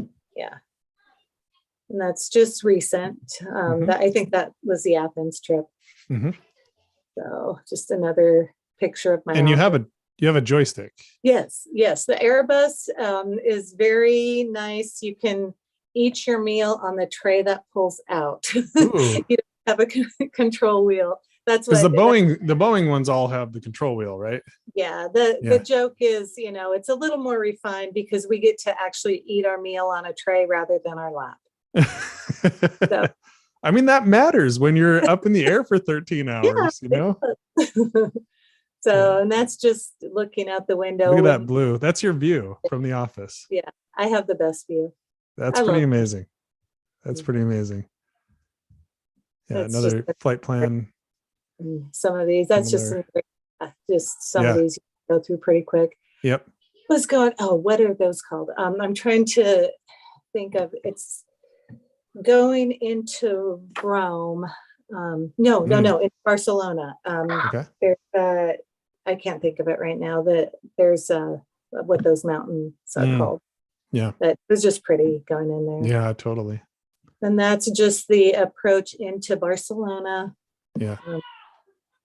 By the way, Dan Sikla said, much respect, Laura. I appreciate your passion for aviation. Linda Worklow, thank you so much. It's very interesting. Yeah. And then Bonnie Candle says, have you ever had to do an emergency landing? No. Okay. Except for in simulator, I assume. Yeah, all kinds in the simulator. Yeah. I pick those only in the simulator. Yep. There's just more of the different, you can see the different routing. Yep. And they have aircraft on those. You might be on the Charlie or Delta or Foxtrot, and they have aircraft at different altitudes and there's space. So there's a lot of aircraft going over, and that's, different altitudes. We put in, when we're about 90 minutes from the point that we're going to start our crossing, we send in what we would like to do. Like we would like to go at 370, Mach 82. And then they give us something back. So they actually use Mach numbers for speed, then not miles per hour or knots. Yeah, Mach numbers. Okay. Interesting. So a Mach, of course, being, if you went Mach 1.0, that would be the speed of sound at that altitude. Another shot of. You can see we have some weather there. All that green is weather. Yeah. And this is over Spain. Yeah. Yeah. That's going into Spain, into Barcelona. You can see where we are, the little pink area. Yep. Is our GPS. And that's just the approach into the ILS. A lot of information to look at, but I assume after a while you kind of know where to look for. Yeah, it's if you had to learn this all in a month, you'd be it's you build up to it. Many years.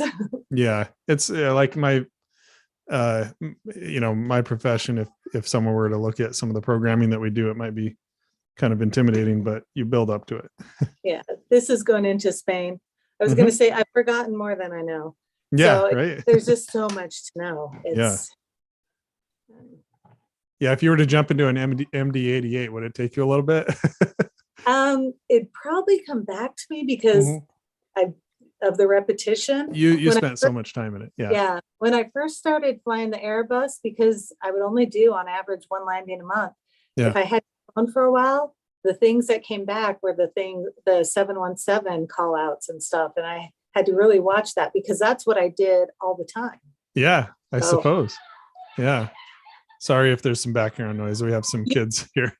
Yeah. You don't need to show this video. I just thought I had never seen that before. It was.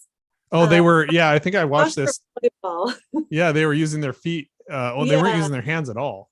Yeah, they were. It was just soccer rules, but playing volleyball. I just thought it was cool. And this is just dinner with the crew. It was just pretty. Wow, that is beautiful. It's really neat. I want to be kind of cognizant of your time as well. I know we're getting later here for you, but yeah, that's fine. That looks amazing. So just It's great. Yeah, just more navigation, and that was just blown up a little, but yeah. It was just somewhere, I think, coming out of Rome, maybe. I can't remember. There's just, I just take a lot of pictures because I think it's cool. So Carolyn Warenen says, talking about putting out engine fires. In 1980, we were flying over Canada heading for Heathrow when I noticed flashes from engine number 2 in a 4-jet engine plane. We were told we were diverting to New York City because of navigation problems. It was very warm in the aircraft cabin. When we landed, my hubby went into the airport during the night, came back with the news that they were replacing that engine. All turned out fine, but I found it interesting. So there's probably this thought that, well, they're not going to tell us if something's really seriously wrong. I don't know. Is that probably true? Or usually not? I would say as busy as it gets in the simulator, when we're doing an emergency, we're not going to be telling the people in the back because we're too busy. Yeah. We're too busy to tell. Yeah. That just is kind of an overview of our navigation. I see a zoomed out version. Yeah, that makes sense though. Like that you're I mean, obviously people might want to be informed about what's happening, but it's more important that you get onto the ground safely. Yeah, and usually we'll tell the flight attendants basics. They prepare the cabin and they'll get the basics. And if it's something that you expect to evacuate or that it's going to be a harder landing, you would want them to be, know to brace. And so the flight attendants take care of all that, but we are busy as can be up there. Yeah, sure. Because you have procedures. I mean, talking about the flight that landed in the Hudson many years ago. What I read about that was that they didn't have time to get through their whole checklist of things they needed to do, and so they actually had to reorder the checklist afterward because one of the things they needed to do was close some vents somewhere, and it didn't happen because it was at the end of the checklist. And so it sank more quickly than it should have because of it. So they had to reorder it to say, okay, in this short, like low altitude emergency situation, we need to get those vents closed faster. Yeah, you're busy. This is Renly. She actually flew the airplane. A friend of mine took her up in his aircraft when she was 2 years old, and she had so much fun. She was mad when we got out of so she wanted to keep flying. Yeah. We just got some pictures of second. That's cute. So just some cute pictures of the girls. Yeah. This is our a flight we went up to the conventions in New Hampshire just this last summer, and a friend of mine that I had flown with to Lagos, Nigeria, was flying the airplane. So cool. Girls up, you'll see him in a picture here. Renly. The girls. And then that captain, I had flown with him to Lagos, Nigeria. So it was fun having him be our captain going up. Yeah, and a woman first officer. Yeah.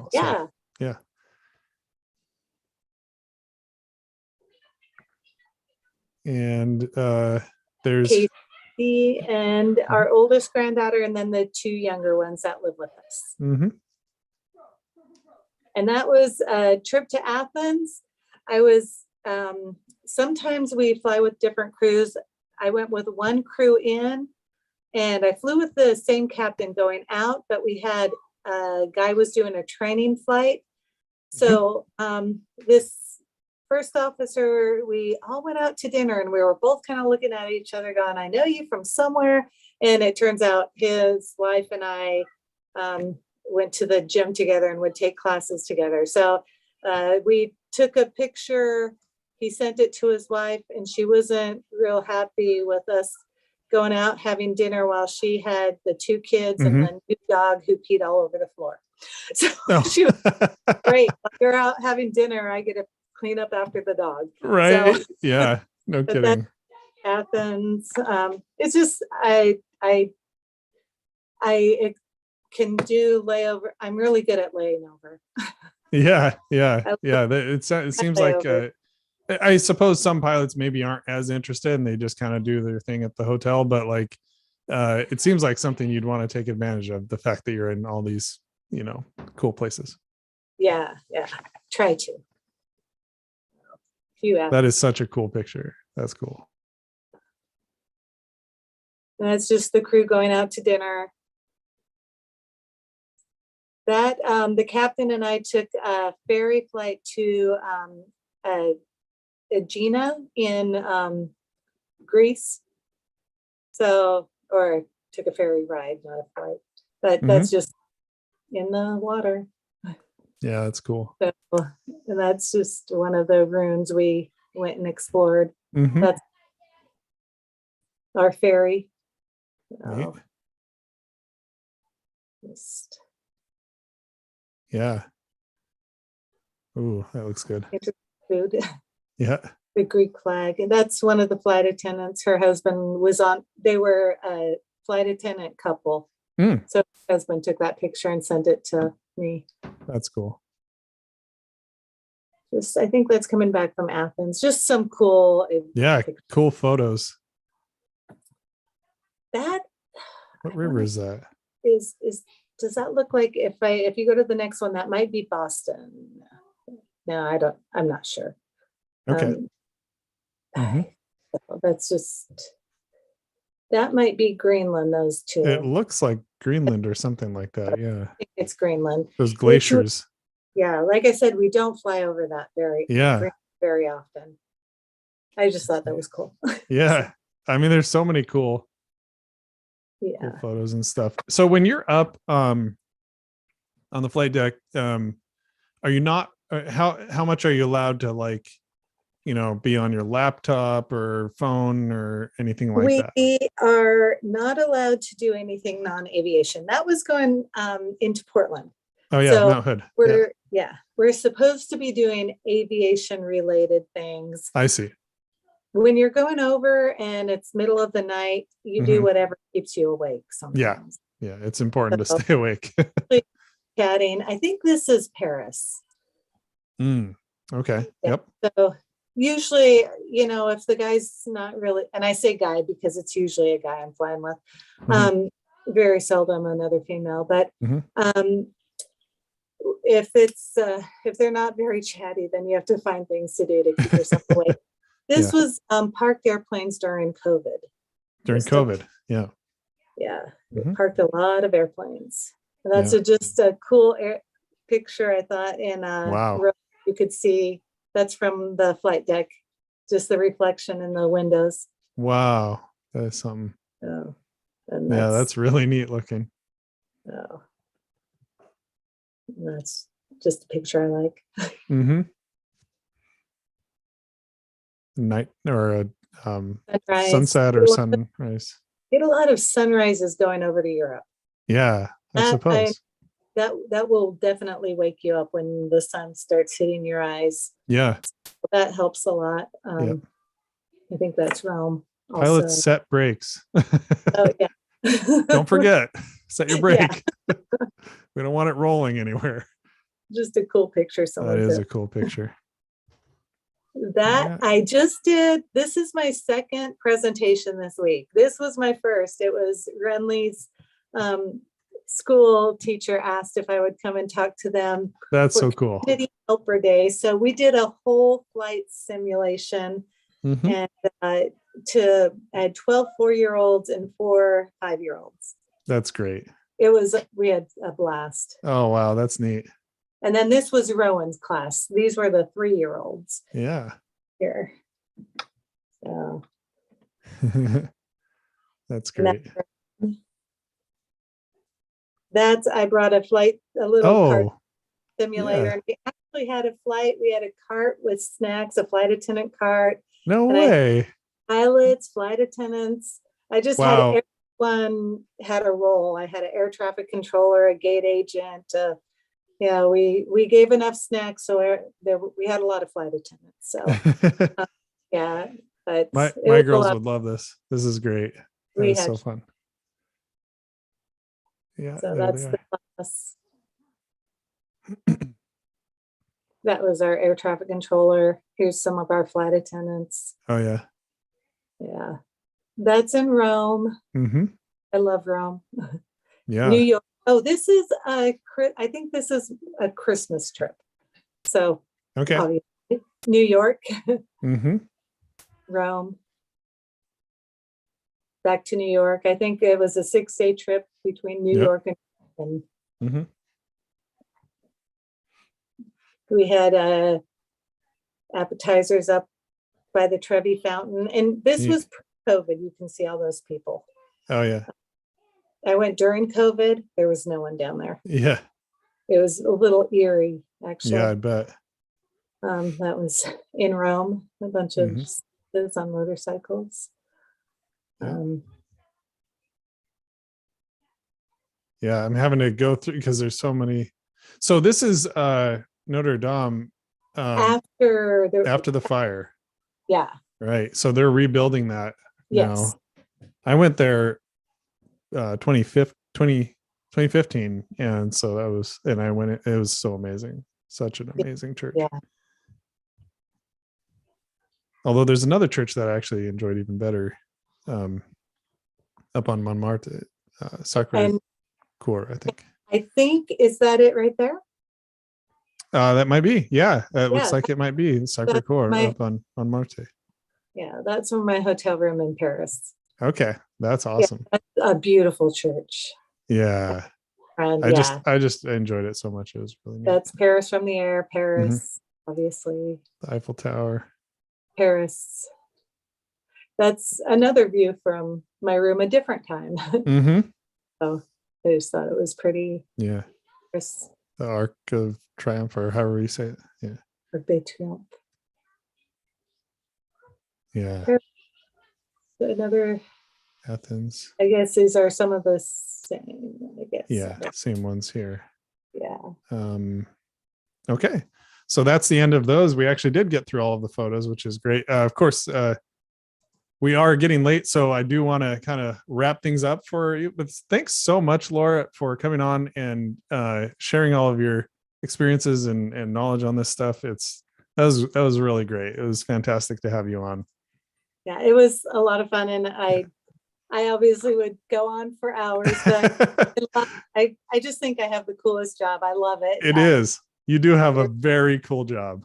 Yeah, I feel very blessed to have this job, and yeah. Yeah, well, you worked hard for it, and you did all the networking you had to do. You got all the, the education, all the things, training that you needed. I would encourage people, especially if you're considering a career in aviation, if you reach out, if I can do this, reach out to Laura. Yeah. Laura's just super approachable. And I'm sure very happy to encourage you as she was encouraged for others. So just talking to everybody listening in. Yeah, I used to mentor female pilots for a while, with female pilots. So I love talking to anyone who wants to get into aviation. Yeah, absolutely. Thanks so much. And thanks everybody for watching. We had probably almost, could have been the most people watching concurrently that we've ever had. And of course, a lot of people tune in afterward and watch. Probably the majority of people actually watch afterward because it's not always a convenient time for them. Thanks everybody for tuning in. And I'm not going to be, it's going to be a little bit sparse for the next month or two.